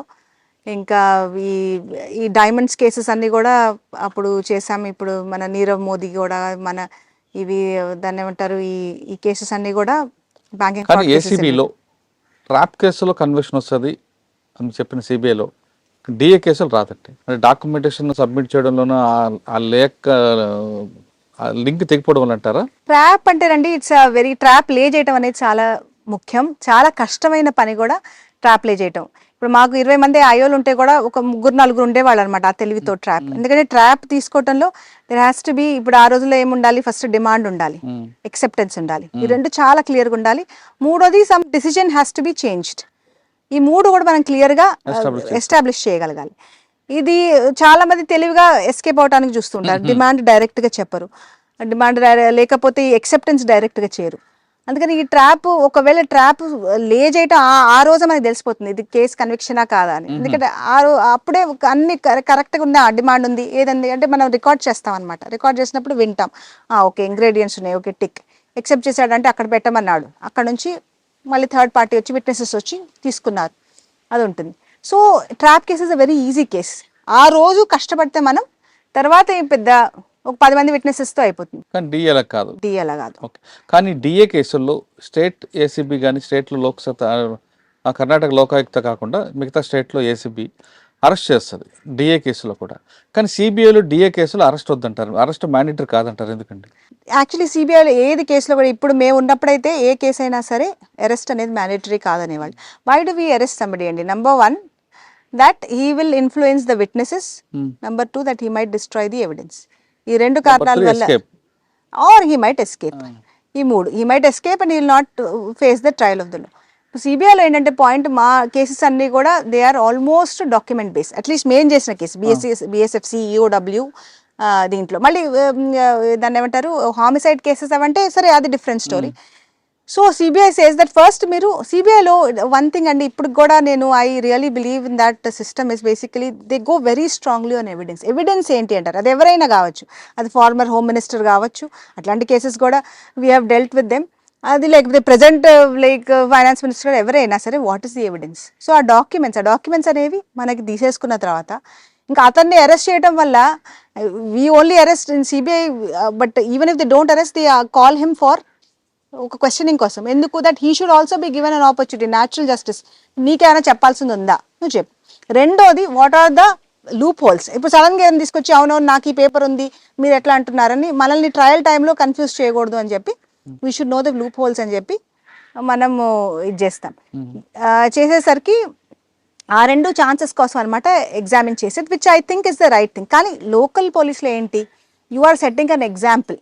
నువ్వు మనిషి మర్డర్ చేసేసాడు, నువ్వు కనీసం పోలీసు వచ్చి అరెస్ట్ అన్నా చేయట్లేదు. ఈ పబ్లిక్లో ఒక డిటరెన్స్, పబ్లిక్లో ఒక ఫీలింగ్ ఆఫ్ జస్టిస్ అనమాట. ఆ కేసెస్ అన్ని ఎట్లా ఉంటాయి, 4-5 ఏళ్ల తర్వాత వచ్చే కేసులు ఉంటాయి. అవి అంతా మనం తొందరపడి వాళ్ళని అరెస్ట్ చేయడం వల్ల మన కేసుకి వచ్చే లాభం లేదు. ఇన్ఫాక్ట్ మన టైం అంతా వాళ్ళ బెయిల్స్ వాటి మీదే వేస్ట్ అయిపోతుంది. సో దట్స్ వై సిబిఐలో జనరలీ ఆ సిస్టమ్ ఉంటుందండి. అంటే సిబిఐలో పనిచేశారు, ఎకనామిక్ అఫెన్స్ చేశారు, అదేవిధంగా ఏసీబీలు చేశారు.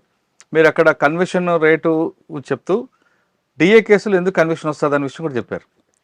అవునండి, డిఏ కేసులు ఎట్లా అంటే, డిఏ కేసుల్లో మన చాలా ఒక థౌజండ్స్ ఆఫ్ డాక్యుమెంట్స్ ఉంటాయి, చాలా మంది విట్నెసెస్ ఉంటారు. దాన్ని చాలా జాగ్రత్తగా ఒక first of all collection of evidence అనేది ముఖ్యం. దాని తర్వాత ఇప్పుడు ఏబిసిడి స్టేట్మెంట్ అంటాం అనమాట మనం. అంటే ఇతనికి ఎంత ఇన్కమ్ ఉంది, ఇంతకు స్టార్టింగ్లో ఎంత అసెట్స్ ఉన్నాయి, ఇప్పుడు ఎంత అసెట్స్ ఉన్నాయి అని సబ్ట్రాక్ట్ చేసి ఇతనికి వచ్చిన ఇన్కమ్ ఏంటి, ఆ రెండు మ్యాచ్ చేయాలన్నమాట. మ్యాచ్ చేసి ఆ ఇన్కమ్ కంటే ఒక 100% ఎక్కువ ఉంటే అప్పుడు మేము ఛార్జ్ షీట్ చేసేవాళ్ళం. కానీ దాంట్లో ఏం చేసేవాళ్ళు అంటే, వీళ్ళు వచ్చి ఇదిగో ఇది మాకు గిఫ్ట్ వచ్చింది మా తండ్రి దగ్గర నుంచి, లేకపోతే ఇది మా తమ్ముడు ఇచ్చాడు, యూఎస్లో ఉంటాడు, ఇట్లా చాలా ఇవి తీసుకొచ్చేస్తారనమాట.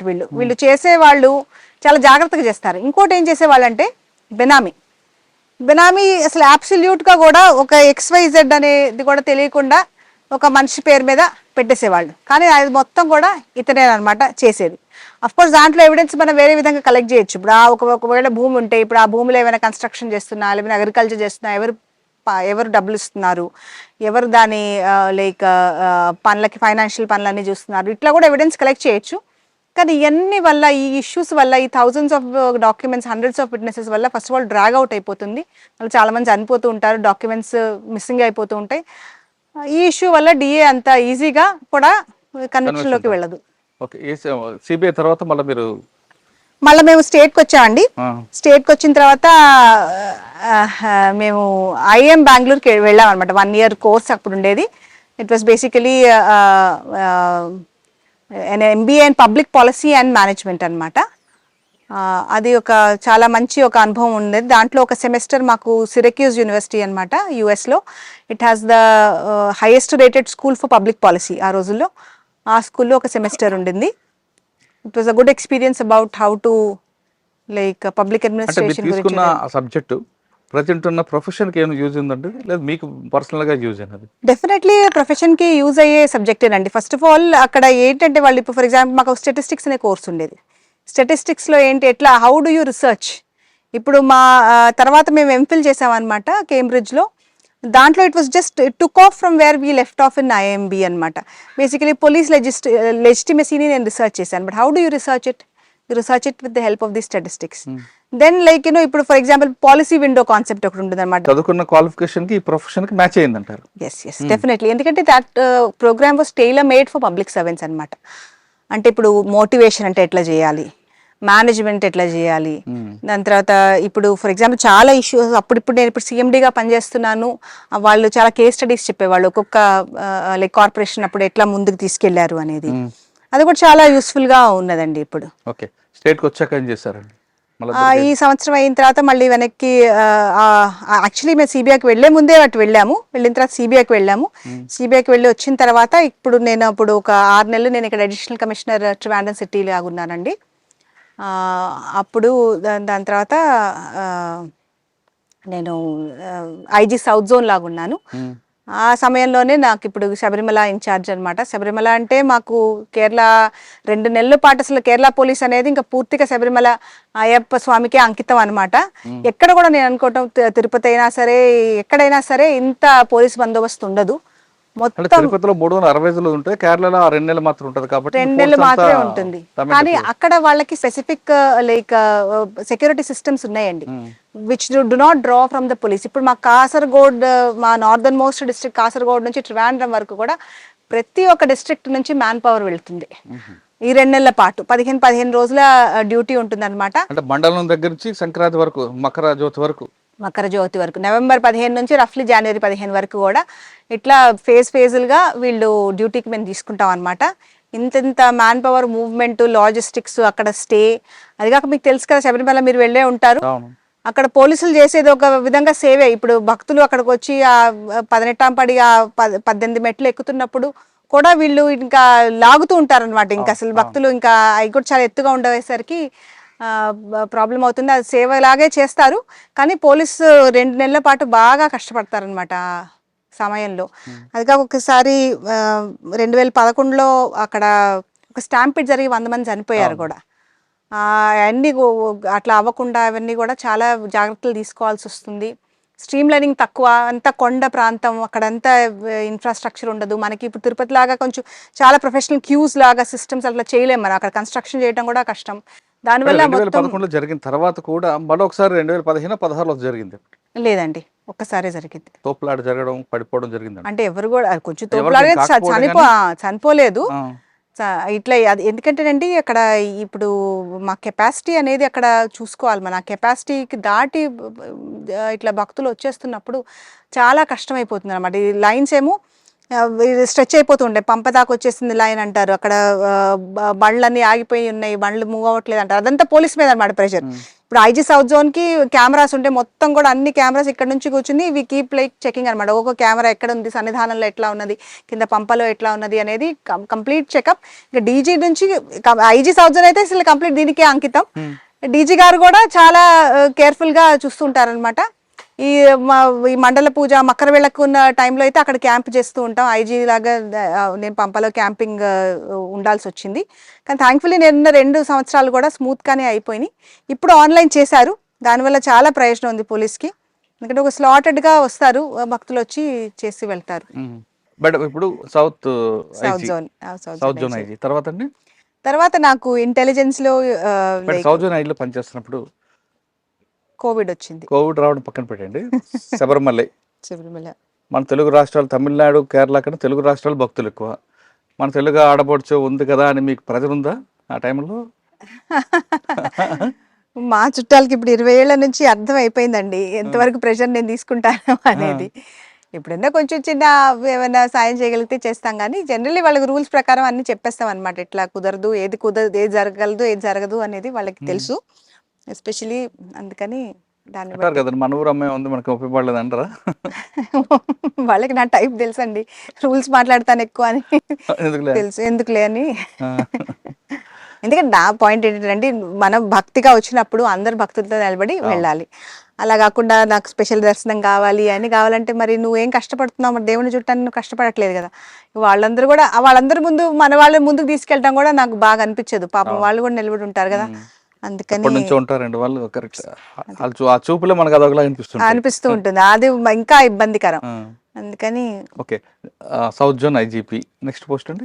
నెక్స్ట్ పోస్ట్ ఇంటెలిజెన్స్ లో ఉన్నానండి. అప్పుడు ఒక 6 నెలల పాటు ఇంటెలిజెన్స్ మొదటిసారి ఒక ఛాన్స్ అనేది దొరికింది అనమాట. That was a very interesting thing. కానీ తొందరలోనే మళ్ళీ కూడా క్రైమ్ బ్రాంచ్లోకి వచ్చాను. దాని తర్వాత విఎస్ఈబిలో పనిచేశాను, బెటాలియన్స్ లో పనిచేసి. ఇన్ఫాక్ట్ నేను ఇప్పుడు అన్ని పోలీసులో ఉన్న మొత్తం కూడా కవర్ చేసేసాను, ఇంకేం లేవు పోలీసులో. అందుకని అనుకుంటా ఇప్పుడు నన్ను సిఎండి బెఫ్కో లాగా వేశారు. క్రైమ్ బ్రాంచ్ లో ఏముంది మేడం మంచి కేసులు? అంటే యూఏ కేసులు ఏమైనా బ్రేక్ చేశారా? క్రైమ్ బ్రాంచ్ లో మళ్ళీ కూడా ఇక్కడ ఈ ఒక పెద్ద ఫ్రాడ్ కేసు, ఎందుకంటే నేను ఇట్లా సిబిఐలో ఫ్రాడ్ ఇన్వెస్టిగేట్ చేసి వచ్చానని చెప్పి నన్ను కూడా మళ్ళీ ఒక ఫైనాన్షియల్ ఫ్రాడ్ కేసులోనే వేశారనమాట. అది కాక నేను అక్కడ ఉన్నప్పుడు ఒక ఇంపార్టెంట్ కేసు ఏంటంటే సింపుల్ కేసే, కానీ again it was like Vismaya case అని అంటారనమాట ఇక్కడ వీళ్ళు. Vismaya case also was like ఆ అమ్మాయి సూసైడ్ చేసుకుని చనిపోవటమే, కానీ ఇంకా మొత్తం ఒక స్టేట్ మొత్తం బాగా ఒక కదిలిపోయిన కేసు అనమాట. అందుకని అమ్మాయి బాగా చదువుకున్న అమ్మాయి, మిడిల్ క్లాస్ ఫ్యామిలీ, ఇట్లా పువర్ ఫ్యామిలీ ఏం కాదు. దాంట్లో ఒక government servant was her husband అనమాట. ఆ కేసు నన్ను డీజీ గారు పర్సనల్ ఇన్వెస్టిగేట్ చేయమన్నారు. ఆ కేసు వాజ్ చేశాము. ఇంకంతా దాంట్లో ఎవిడెన్స్ అవి ఇవి తీసుకుని then we charge sheet that madam case. ఇక్కడ దృశ్యం అనే సినిమా ఉందండి, అవును. దృశ్యం 1, దృశ్యం 2. ఆ స్టోరీ రియల్ స్టోరీ అండి, మలయాళంది. ఇది ఇట్లా ఏ పోలీస్ స్టేషన్ లో తీసుకెళ్ళి ఒక శవాన్ని పాత పెట్టగలగటం అంటే అది ఇంపాసిబుల్ అనిపిస్తుంది అండి. అదే మన వైపు అయినా సరే, ఇటువైపు అయినా సరే, ఐ డోంట్ థింక్. ఇక్కడ విజిలాంటిజం అట్లా ఇక్కడ చాలా చిన్న చిన్న వాటికి కూడా పోలీస్ స్టేషన్కి వెళ్తారండి. అది చాలా ఒక మంచి ఇదనే చెప్పాలి. వీళ్ళు నా కాంపౌండ్లో వీళ్ళు వేస్ట్ వేస్తున్నారని చెప్పి పోలీస్ స్టేషన్కి వస్తారు. స్టార్టింగ్లో మాకు అనిపించింది, ఏంటి ఇంత దీని గురించి ఇక్కడికి రావాలి, అది ఎందుకు వచ్చి అడుగుతున్నారు, ఇది క్రైమే కాదు కదా అని ఇట్లా వాదన చేసేది అనమాట. స్టార్టింగ్లో అట్లా అనిపించేది, అసలు వీళ్ళు క్రైమ్ కేసుకి లేనప్పుడు ఎందుకు వస్తున్నారు, వీళ్ళు రావాల్సిన అవసరం లేదు. అప్పుడు అక్కడ ఉన్న బాగా ఎక్స్పీరియన్స్డ్ ఉన్న మేము ఎస్సీపీఓలు అంటాం అనమాట, సీనియర్ సిపిఓ అంటే మన హెడ్ కానిస్టేబుల్స్, వాళ్ళు చాలా జాగ్రత్త ఎక్స్ప్లెయిన్ చేసేవాళ్ళు. కాదమ్మా, మనం కనుక చేయకుంటే మళ్ళీ వాళ్ళ మధ్యలో గొడవలు అవుతాయి, అది క్రైమ్ కేసు అవుతుంది కదా, ఇది మనం ప్రివెన్షన్ లాగా తీసుకుని చేయాలి అని ప్రతి ఒక్క చిన్న దానికి వెళ్తారు. ఇట్లా ఒక అమ్మాయిని ఇట్లా హారెస్ట్ చేశాడు అంటే ఖచ్చితంగా అది పోలీస్ స్టేషన్కి అయితే ఖచ్చితంగా వస్తుందండి ఆ కంప్లైంట్. ఆ లెవెల్లో కంప్లైంట్ రాకపోవటం అనేది it's a very rare phenomena. అంటే అంత ఫిక్సింగ్ ఒక ఊహ ఉంటుంది కదా, అది కూడా ఇట్స్ లైక్ అట్లా చేయటం అనేది ఇట్లా సొంతంగా వెళ్ళి కొట్టడం, చంపడం ఇట్లాంటివి అనేవి. అంటే పోలీసులకి వాళ్ళ అయ్యప్ప కోషన్ సినిమా తీసుకోండి. నేను అయ్యప్ప కోచి నేను చూడలేదండి. చూడలేదా? అందులో పోలీస్కి ఇగో చూపిస్తుంటారా, వాస్తవం అంటారా? ఇక్కడ ఇగో ఉంటుందా పోలీసులకి? ఈగో అనేది ఎవరికైనా ఉంటుంది కదండి, కంప్లీట్గా ఉండదని చెప్పలేము. కానీ జనరల్గా కంపేర్ చేస్తే మాత్రం ఒక విధంగా they are much more receptive అనే చెప్పాలి. నేను Kerala police is much more receptive అనే చెప్పాలి compare to any other police in the country. ఎందుకంటే ఇప్పుడు ఎస్పెషలీ ఇప్పుడు ఈ న్యూ ఏజ్లో ఎవరంటే వాళ్ళు రికార్డ్ చేయొచ్చు, మనం మాట్లాడేది చేయొచ్చు, వీడియో తీయచ్చు. అలాంటప్పుడు police has become like on the ఇంకోటి ఇంక అసలు they are on the back foot అనేది నేను చెప్పాల్సి వస్తుంది. అందుకని మేము మా వాళ్ళకి చెప్తున్నాం అన్నమాట, మీరు రికార్డ్ చేయండి, మీ ఇంటరాక్షన్స్ రికార్డ్ చేయండి. మీ వెహికల్లో ఉన్నప్పుడు మీ పోలీస్ కెమెరా ఎప్పుడు కూడా ఆన్ చేసి ఉంచుకోండి. బాడీ ఓన్ కెమెరాస్ కూడా మేము అందుకని ఇట్లా కంపల్సరీగా చేయాలన్న ఒక ఆలోచన ఉండింది అనమాట. నేను పోలీస్ హెడ్ క్వార్టర్స్లో కూడా పనిచేశాను కొంతకాలం.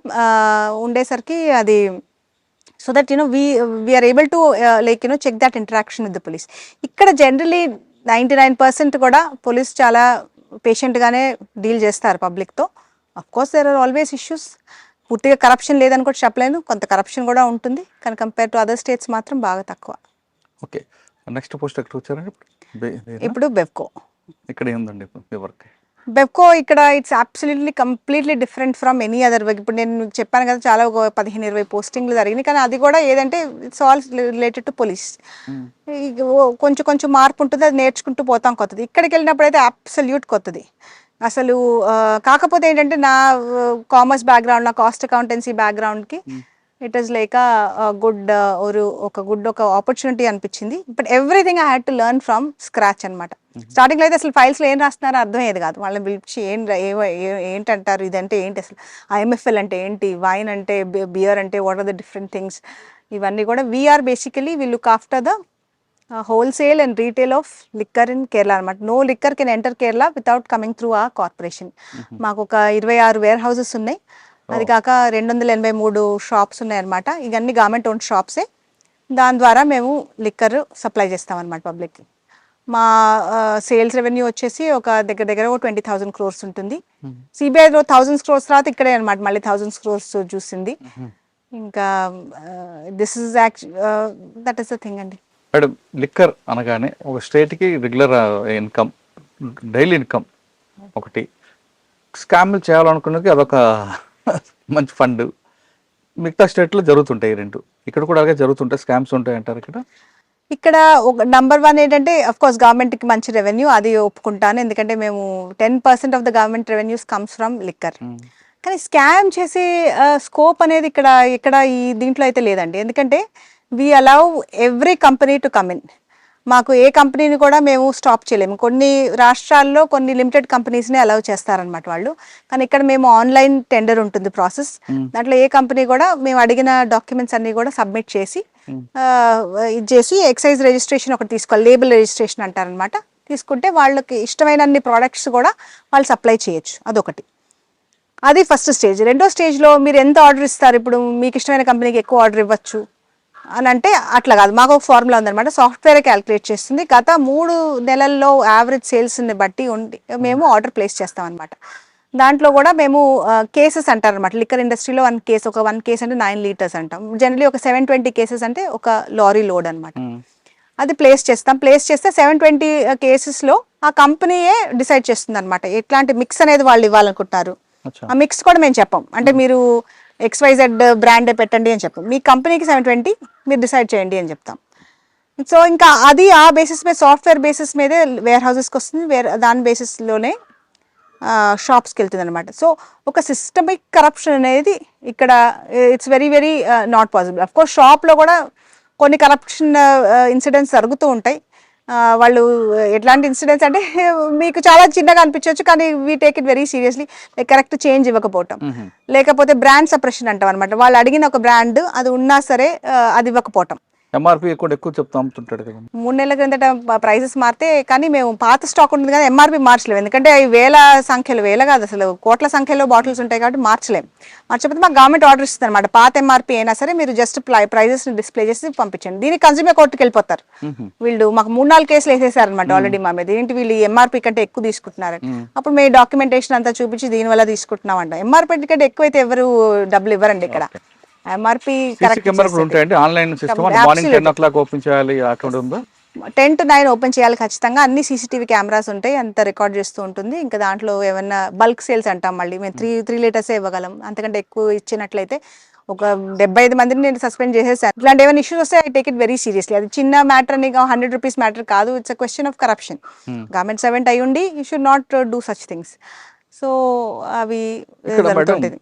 డైలీ రెవెన్యూ మీకు ఎక్సైజ్ రైట్, కానీ షాపులు చూస్తే ఏదో అదొక చాలా ఘోరంగా నాస్టిక్ కనిపిస్తుంటాయి. ఇవాళ లాస్ట్ టైం చూసాను. అంటే మిగతా స్టేట్లో చూసుకుంటే ఆదాయం కాబట్టి దానికి ఒక మంచి మోడలు, లైట్లు చక్కగా కనిపిస్తాయి. కానీ కేరళలో లిక్కర్ షాపులు అది అసలు చూడడానికి కూడా, లోపలికి వెళ్ళడానికి కూడా ఇబ్బందికర పరిస్థితి ఉంటుంది. ఆ నీట్నెస్ అనేది మరి మెయింటైన్ గవర్నమెంట్ రూల్ ఉండదా? నీట్గానే ఉంటాయండి. అది ఒక నీట్నెస్ అనే ప్రాబ్లం కాదు, కానీ చాలా చిన్నవి.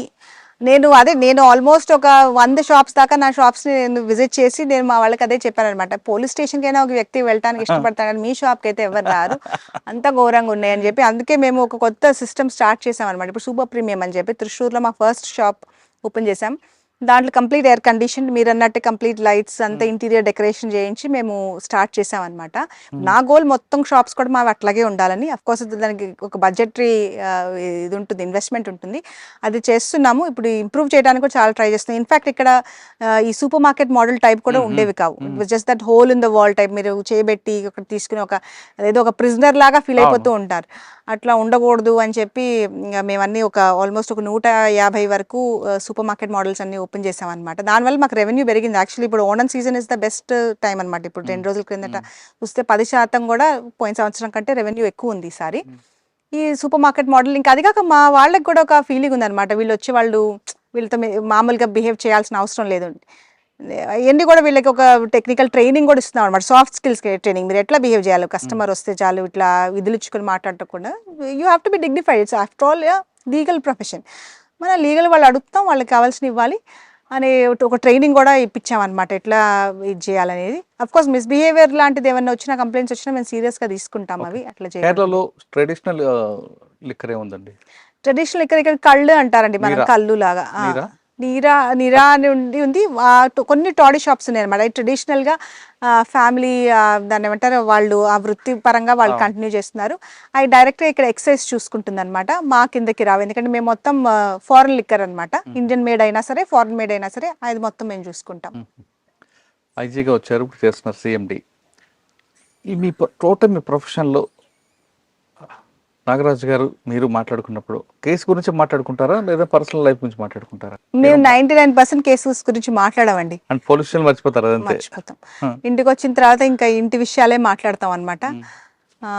ఒకసారి ఏంటి మీకు జోక్ చెప్తాను. ఒకసారి నేను ఆయనేమో డీసీపీ ట్రివాండ్రం లాగా ఉన్నారు, నేను ఎస్పీ కొల్లంగా ఉన్నా. మా ఇద్దరికి ఒకే ఐజీ, మా ఇద్దరు బాస్ ఒక ఆయన అనమాట. అయితే మేమిద్దరం కూడా ఒక గుండా వెనక పడుతున్నాం అనమాట. వాళ్ళ పోలీసు పడతా ఉంది, మా పోలీసు పడతా ఉంది. రోజు పొద్దున్నే మాకు ఐజీ గారితో రిపోర్టింగ్ ఉంటుంది. ఆయనతో ఫోన్ చేసి నేను మాట్లాడితే ఆ XYZ గుండా దొరికాడు కదా. అవునా సార్ దొరికాడా అంటే, ఆయన ఏంటి నాగరాజ్ నీకు చెప్పలేదా అంటే అంటే లేదండి ఇంకా నేను వేరే ఎస్పీలే చెప్పాలా, ఇంకా మీరు కూడా మాట్లాడుకుంటే ఇంకా నేను వేరే ఎస్పీల గురించి ఏం చేయాలి అని అన్నారు ఆయన. అంటే మాకు అసలు అంత ఒక లెవెల్ ఆఫ్ ఇదైపోతుంది అనమాట. 99% మాట్లాడడం, ఎందుకంటే ఇంటి విషయాలు ఇవే మాట్లాడాలనుకుంటాం. అదిగా ఏమన్నా బాగా స్ట్రెస్ఫుల్ ఏమైనా ఉంటే తప్ప. ఇంత సర్వీస్లో చాలా చేసుకొచ్చారు మీరు, అంత మీ హానెస్ట్నెస్ మీ ఇంటిగ్రిటీతో చేసుకొస్తున్నారు. కానీ ఏదో చేయలేకపోయాము, ఒక క్లయింట్కి న్యాయం చేయలేకపోయాను అన్న ఫీలింగ్ ఉందా ఒక కేసులో? కానీ నాకు థ్యాంక్ఫుల్లీ అక్కడ ఎక్కడ కూడా అట్లాంటి ఫీలింగ్ కలగలేదండి. ఎందుకంటే ముందు నుంచి కూడా నేను ఒకటే పెట్టుకున్నాను అనమాట, ఈ కాన్షియన్స్. మనం ఎవరికైనా జవాబు చెప్పగలం, కానీ మన కాన్షియన్స్కి మనం జవాబు చెప్పలేము. Conscience will keep on irritating us అనమాట. మనం ఏదైనా ప్రెషర్లో పడి మనం ఏమన్నా చేసేసాం అనుకోండి, conscience will not let us live. అంతకంటే నయం మనం ఎవరైనా సరే వాళ్ళకి చెప్పుకుంటూ పోవటం అనేది అనిపించింది. అందుకనే నాకు ఎప్పుడు కూడా నాకు జెన్యున్ అనిపించినట్టే నేను చేశానని అనిపించింది ఇంతవరకు కూడా. సో హోప్ఫుల్లీ అట్లాగే సర్వీస్లో ఆర్గనైజర్ క్రైమ్ బ్రేక్ చేశాను కానీ లేదు కన్వర్షన్ రేట్లో పెంచడం కానీ ఏమైనా కనిపించాయా? కన్విక్షన్ రేట్ అంటే చాలా పెంచడం అనేది ఖచ్చితంగా చెప్పచ్చండి. నేను BSFCలో CBIలో ఉన్నప్పుడు we had a conviction rate of 100%. So that was a huge like 100% అంటే మీరు చూడండి, ఒక్కొక్క దానికి కూడా స్కోప్ లేదు. సో ఆబ్వియస్లీ చాలా క్లోజ్గా ఉంటుంది. ఆర్గనైజ్ క్రైమ్ కూడా నేను సౌత్ జోన్లో ఉన్నప్పుడు కూడా ఇక్కడ కొన్ని గుండా మర్డర్స్ అవన్నీ కూడా జరిగేవన్నమాట. దాంట్లో కూడా ఒక మర్డర్ జరిగింది అప్పుడు నేను ఉన్నప్పుడు. Then we went with that very very carefully. ఇప్పుడు మన వాళ్ళకి మీకు పోలీస్ స్టేషన్లో మీకు ఇది ఉంది కాబట్టి మీరు చెప్తాను. మన వాళ్ళు వచ్చి స్టోరీ చెప్తారు, మేడం ఇట్లా జరిగింది అంటారు. అడిగినప్పుడు నేను అడుగుతాను అనమాట, సరే మంచిది ఇట్లా జరిగింది కదా, మరి ఇక్కడ విట్నెస్ స్టేట్మెంట్ చూపించండి, ఇక్కడ ఏ విట్నెస్ చెప్తున్నాడు అని.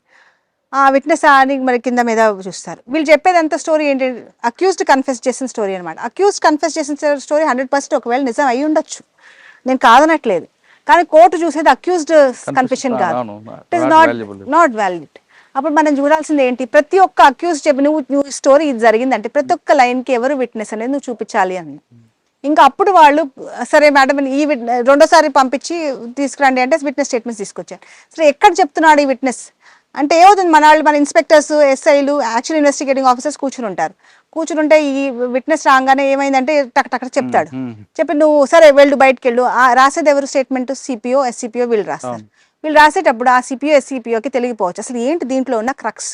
ఈ అబ్బాయి ప్రూవ్ చేసేది ఏ మ్యాటర్, ఏ అక్యూజ్డ్ గురించి ప్రూవ్ చేస్తున్నాడు, ఏ సెక్షన్లో ఏ ఇంగ్రీడియంట్స్ అనేది ఈ విట్నెస్ ప్రూవ్ చేస్తున్నాడు అనేది ఆ SCPO CPOకి తెలియకుండా ఈయన చెప్పేది రాసుకోవయ్యా అంటారు. ఆయన రాసుకుంటూ పోతాడు. ఈ విట్నెస్ కూడా మరి ఈయన కూడా తెలియదు, ఏవో అన్నారు అని రాసేస్తారు. దాంట్లో ఈ ఇంగ్రీడియంట్స్ అట్రాక్ట్ చేసేది కానీ ఈ విట్నెస్ కరెక్ట్గా నేను అక్యూజ్డ్ గురించి కూడా 10 మంది ఉన్నప్పుడు కూడా చాలా జాగ్రత్తగా మనం పేర్లు చెప్పాలి. నీకు చీకట్లో 10 మంది ఎట్లా కనిపించారు, నువ్వు ముగ్గురునే చూసావంటే ముగ్గురే చెప్పు, మిగతా విట్నెస్ చేత మిగతా 4గురిని చెప్పించు. ఇట్లా అడిగితే మళ్ళీ ఆ విట్నెస్ స్టేట్మెంట్ తీసుకుంటే ఎక్కడ ఈ విట్నెస్ చెప్పాడు మేడం అనేవాడు, ఏది చూపించి నాకు పారాగ్రాఫ్ చూపించు బాబు ఎక్కడ చెప్పాడంటే అక్కడ కనిపించేది కాదు. ప్రతి ఫైల్ చూస్తారా మీరు? అంటే అట్లీస్ట్ ఈ ఇంపార్టెంట్ ఫైల్ ఇట్లాంటి మర్డర్ ఇట్లా మీరు ఆర్గనైజ్డ్ క్రైమ్లో ఒక గుండా మర్డర్ జరిగింది అంటే అది డెఫినెట్గా అట్లా చూడటం వల్ల అది కన్విక్షన్లోకి వెళ్ళింది. అది ఒక మంచి ఎక్స్పీరియన్స్ జరిగింది. అన్ని కేసులు అఫ్ కోర్స్ IG లెవెల్లో చూడలేము. ఇక్కడ మనకు ఒక్కొక్క పోలీస్ స్టేషన్కే 2-3 వేల కేసులు ఉంటుందండి. ఇక్కడ ఎక్కువ క్రైమ్ రైటింగ్ అంటామండి, బేసికలీ స్మాల్ కేసెస్ అనమాట, కొట్లాట్లు అటు ఇటు అవి ఎక్కువ ఉంటాయి. మేడం మీరు డిపార్ట్మెంట్కి వచ్చేసరికి ట్రెడిషనల్ క్రైమ్ ఇచ్చేది అంటే దొంగ అనగానే పలానా వాడు అనేది ఒక గేర ప్రాంతం, పాలకాడో లేదంటే కొల్లం పలానా అని చెప్తారు. కానీ ఇప్పుడు జనరేషన్ ఎవడు దొంగ ఎవడు మంచోడు అన్నది ఐడెంటిఫై చేయలేకపోతాం. ఎందుకంటే క్రిమినల్ మోడ్ ఆఫ్ ఆపరేట్ మాడింది, ప్లస్ గ్రూపుల్లో కూడా కొంతమంది స్టూడెంట్స్ వస్తున్నారు. ఇటువంటి సిచ్యువేషన్లో ఎలాగ ఐడెంటిఫై చేస్తారు నెంబర్ 1. నెంబర్ 2 ఇప్పుడు సైబర్ క్రైమ్లో ఎక్కువగా కేసు అవ్వడం డిటెన్షన్ కాకుండా పబ్లిక్లో అవేర్నెస్ తీసుకురావాలన్నది డిపార్ట్మెంట్ చెప్తుంటుంది. ఆ విధంగా కేరళలో పబ్లిక్కి ఏ విధంగా సైబర్ క్రైమ్ పట్ల అవేర్నెస్ తీసుకొస్తున్నారు? ఇది ఒకటి మీరు అడిగింది ఎవరు క్రైమ్ ట్రెడిషనల్ క్రైమ్ ఇప్పుడు చూడంగానే ఇది వరకు 20 ఏళ్ళ 25 ఏళ్ళ కిందట ఓకే వీడు గుండా అనేది మనకి క్లియర్గా తెలిసిపోయేది. ఇప్పుడు అంతా వైట్ కాలర్ టైప్. యాక్చువల్లీ ఇప్పుడు we are living in a society which is ఇప్పుడు సైబర్ అంటున్నారు, ఈ రెండింటిని నేను కనెక్ట్ చేస్తాను. సైబర్ అనేది ఒక పోలీస్కి ఒక బ్లెస్సింగ్ కూడా, ఒక కర్స్ కూడా. కర్స్ ఎట్లాగో మనకు తెలుసు, కానీ బ్లెస్సింగ్ ఎట్లా అంటే మనం ఈ మనిషి ఇప్పుడు మనం ఫోన్ లేకుండా బయటకు వెళ్ళలేము, సీసీటీవీలో పడకుండా మనం ఎక్కడికి వెళ్ళలేము. So it will actually help us to catch hold of the internet. వాడకుండా ఉండలేము. ఇంటర్నెట్ ఉంటే యు ఆర్ డన్. ఇప్పుడు డార్క్ వెబ్లో కూడా వెళ్తున్నాడు అనుకో, డార్క్ వెబ్లోకి వెళ్తున్నా సరే యూ హ్యావ్ టూల్స్. నువ్వు ఇంటర్నెట్ నుంచి పట్టుకొని you will be able to know which system like connected and you will be able to do it. So ఈ సైబర్ అనేది ఎట్లా క్రిమినల్స్కి హెల్ప్ చేస్తుందో మనకి కూడా హెల్ప్ చేస్తుంది. మనకి కూడా ఎక్కడ అది ఆ మనిషి ఎక్కడున్నా, అవుట్ సైడ్ ద కంట్రీ ఉన్నా సరే, ఇన్సైడ్ ద కంట్రీ ఉన్నా, ఎక్కడున్నా సరే మనం will be able to catch hold. అదొకటి.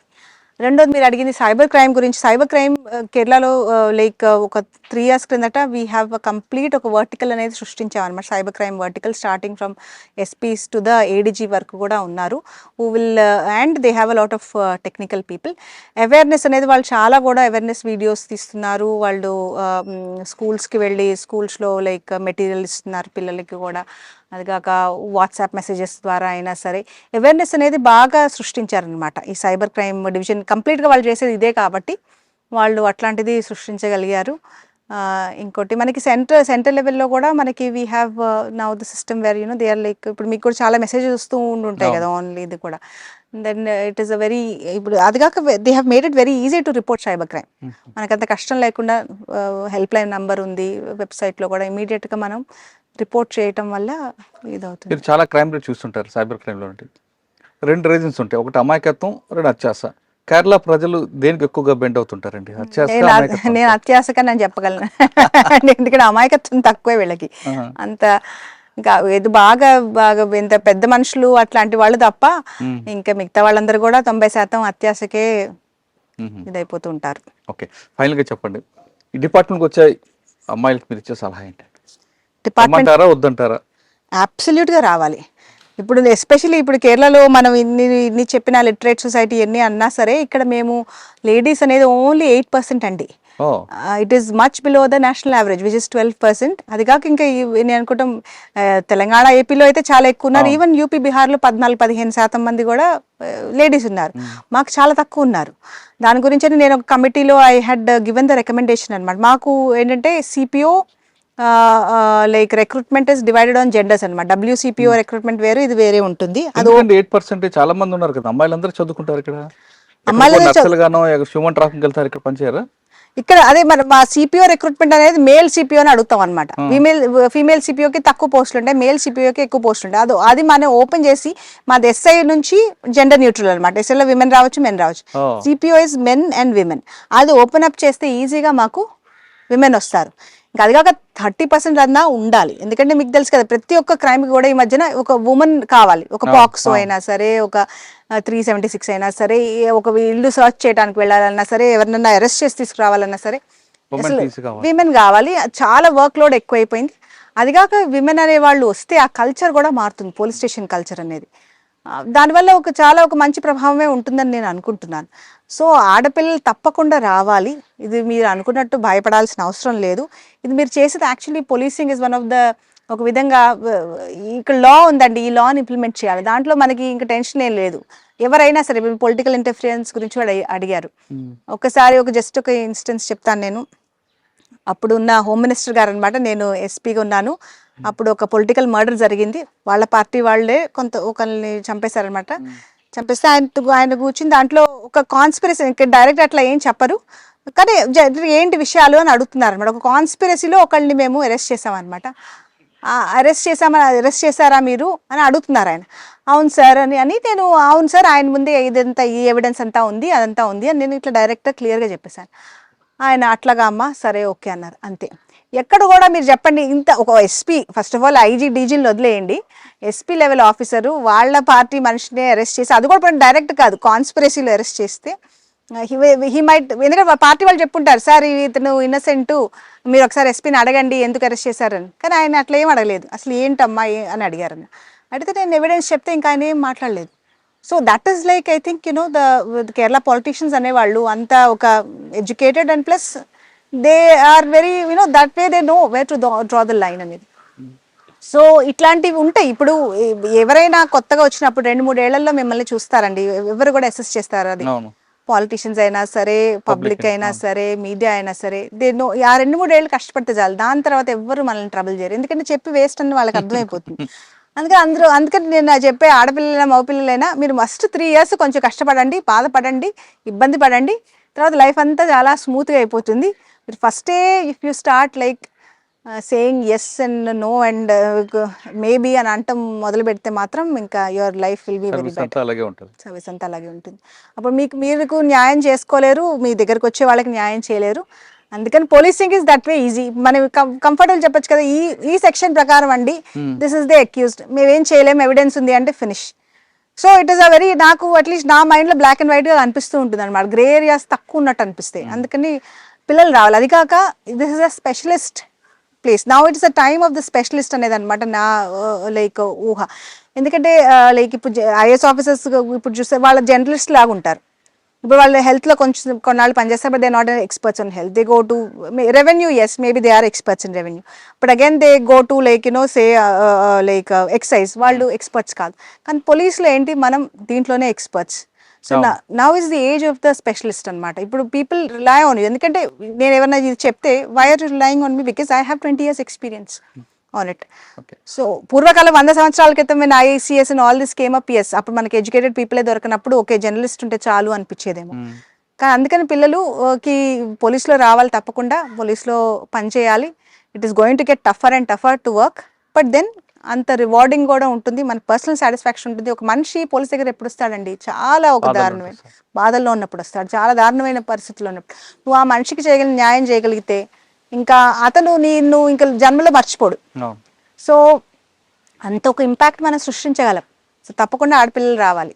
ఓకే, ఇంకొక ఫైనల్ క్వశ్చన్ అంటే, ప్రతి మగవాడు విజయం వెనక ఆడమంటారు, భార్య ఉంటుంది అంటారు, మరి ప్రతి భార్య విజయం వెనక భర్త ఉండాలంటారు, ఉన్నారా? తప్పకుండా ఉన్నారండి. మీ విజయం వెనక నాగరాజు గారు, నాగరాజు విజయం వెనక మీరేనా? డెఫినెట్లీ అండి, ఇద్దరిని ఒకళ్ళనొకళ్ళు సపోర్ట్ చేసుకుంటూ రావటం వల్లనే కదా ఇంతవరకు వచ్చింది. ఖచ్చితంగా పోలీస్ డిపార్ట్మెంట్ రండి అంటున్నారు హర్షిత మేడం. ఆడవాళ్ళం కదా అని వెనకడుగు వేయకుండా డిపార్ట్మెంట్ రండి. వచ్చిన 3 సంవత్సరాలు కొంచెం ఇబ్బందులు ఉంటాయి, అక్కడ కానీ మీరు కరెక్ట్గా డెసిషన్ తీసుకొని rule of law correct plan మనం ఇంప్లిమెంట్ చేస్తే మీకు ఒక మార్క్ పడుతుంది. ఆ మార్క్ మీకు సర్వీస్లో రిటైర్ అయ్యే వరకు కూడా అదే బెంచ్ మార్క్తో మీరు వెళ్తారు. కాబట్టి ఆ 2-3 సంవత్సరాలు మాత్రం ఇబ్బంది పడవచ్చు. ఖచ్చితంగా డిపార్ట్మెంట్ రండి. ముఖ్యంగా కేరళలో మహిళలు అందరూ కూడా రండి. వచ్చిన తర్వాత ఇక్కడ మ్యాన్ పవర్ ఎక్కువగా ఉంది, కావాల్సి ఉంది, కాబట్టి మీరు అందరూ రండి అంటూ హర్షిత మేడం చెప్తున్నారు. ఇది కేరళ కిరణ్ బేడి హర్షిత మేడం గారితో ఎక్సలెంట్ ఇంటర్వ్యూ. వచ్చే వారం మరొక ఇష్టం మళ్ళీ కలుద్దాం. అంతవరకు నమస్తే. Thank you madam, thank you very much అండి. మన తెలుగు వాళ్ళ పేరు తీసుకురావాలని చూద్దాం. మీరు నాగరాజు గారు. థ్యాంక్ యూ వెరీ మచ్ అండి. నమస్కారం అండి. ఐ డ్రీమ్ ప్రేక్షకులకు నమస్కారం. నా పేరు చకిలం నాగరాజు, కేరళలో ట్రాన్స్పోర్ట్ కమిషనర్ ఇప్పుడు నేను. ఐ డ్రీమ్ మురళీధర్ గారు మీ అందరికీ సుపరిచితులే. చక్కటి ప్రశ్నలు వేస్తారు, మన మనోభావాలను బయటికి తీసుకొస్తారు. ఇప్పటిదాకా ఆయన చేసిన ఇంటర్వ్యూస్ నేను చాలా చూశాను. మా ఇంటర్వ్యూస్ గురించి కూడా చాలామంది మాకు ఫోన్ చేసి మరీ చెప్పారు, చాలా మంచి ఇంటర్వ్యూ చేశారండి అని. కింద కామెంట్స్ కూడా చూస్తే చాలామంది చాలా మంచి ప్రశ్నలు అండ్ మంచి పాజిటివ్ కామెంట్స్ వస్తుంటాయి. సో ఐ డ్రీమ్ టీం మొత్తం చాలా మంచి ప్రొఫెషనల్ టీం అని నాకు అనిపించింది. నేను స్టూడియో కూడా విజిట్ చేశాను. స్టూడియో చాలా ప్రొఫెషనల్లీ రన్ ఆర్గనైజేషన్ అని నాకు అర్థమైంది. So I wish all the best for I dream and the whole team of I dream. నేను హర్షిత అత్తలూరిని మాట్లాడుతున్నానండి. మురళీధర్ గారు చాలా కష్టపడి అందరి సివిల్ సర్వెంట్స్ ఇంటర్వ్యూస్ తీసుకుంటూ ఉంటారు. ఆయనకున్న గ్రాస్ప్ అనేది, అది ఏ డిపార్ట్మెంట్ అయినా చాలా మంచి గ్రాస్ప్ ఉంటుంది. ఆయన అడిగే ప్రశ్నలు కూడా చాలా బాగా కరెక్ట్గా ఇష్యూ బేస్డ్ అడుగుతారు. ఆయనకి అంత జనరల్ నాలెడ్జ్ ఆయన సమకూర్చుకున్నారంటే చాలా గ్రేట్ అనే చెప్పాలి ఆయన గురించి. అది కూడా అడిగే ప్రశ్నలు కూడా కరెక్ట్గా అడుగుతారు, దానికి సమాధానం చెప్పేంత వరకు ప్రశాంతంగా పేషెంట్గా వింటారు. అది ఎంత ఆలస్యం అయినా సరే ఆయన ఒక ఇంటరప్షన్ లేకుండా మన మనసులో ఉన్నది పూర్తిగా చెప్పేంత వరకు ఎంకరేజ్ చేస్తారు. ఇది ఒక మంచి, ఇప్పుడు స్టార్టింగ్లో ఆయన అన్నారు మన గురించి గొప్పలు చెప్పుకోవటానికి కాదు, పిల్లల్ని ఎట్లాగైనా ఇన్స్పైర్ చేయడానికి అని చెప్పి ఆయన చెప్పడం వల్ల నాకు ఇన్స్పిరేషన్ వచ్చిందనమాట మాట్లాడటానికి. లేకపోతే ఒక జంక్ అనేది ఉంటుంది. ఆయన అట్లా సివిల్ సర్వీస్లో ఉన్న ఒక మంచి విషయాల్ని పిల్లలకి ఒక స్ఫూర్తిదాయకంగా చేస్తున్నారు ఈ సిరీస్. చాలా సంతోషం. I wish him and all his team members the very best. And ఈ ఛానల్కి దయచేసి సబ్స్క్రైబ్ కూడా చేయండి. Thank you. జై Hind.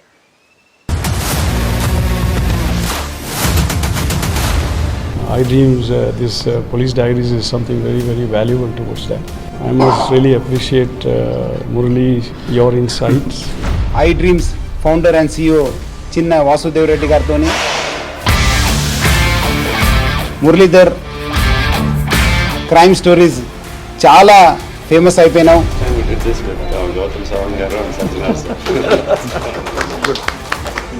Well done. Congratulate him for doing so well, and I congratulate him, his boss also. For doing so well.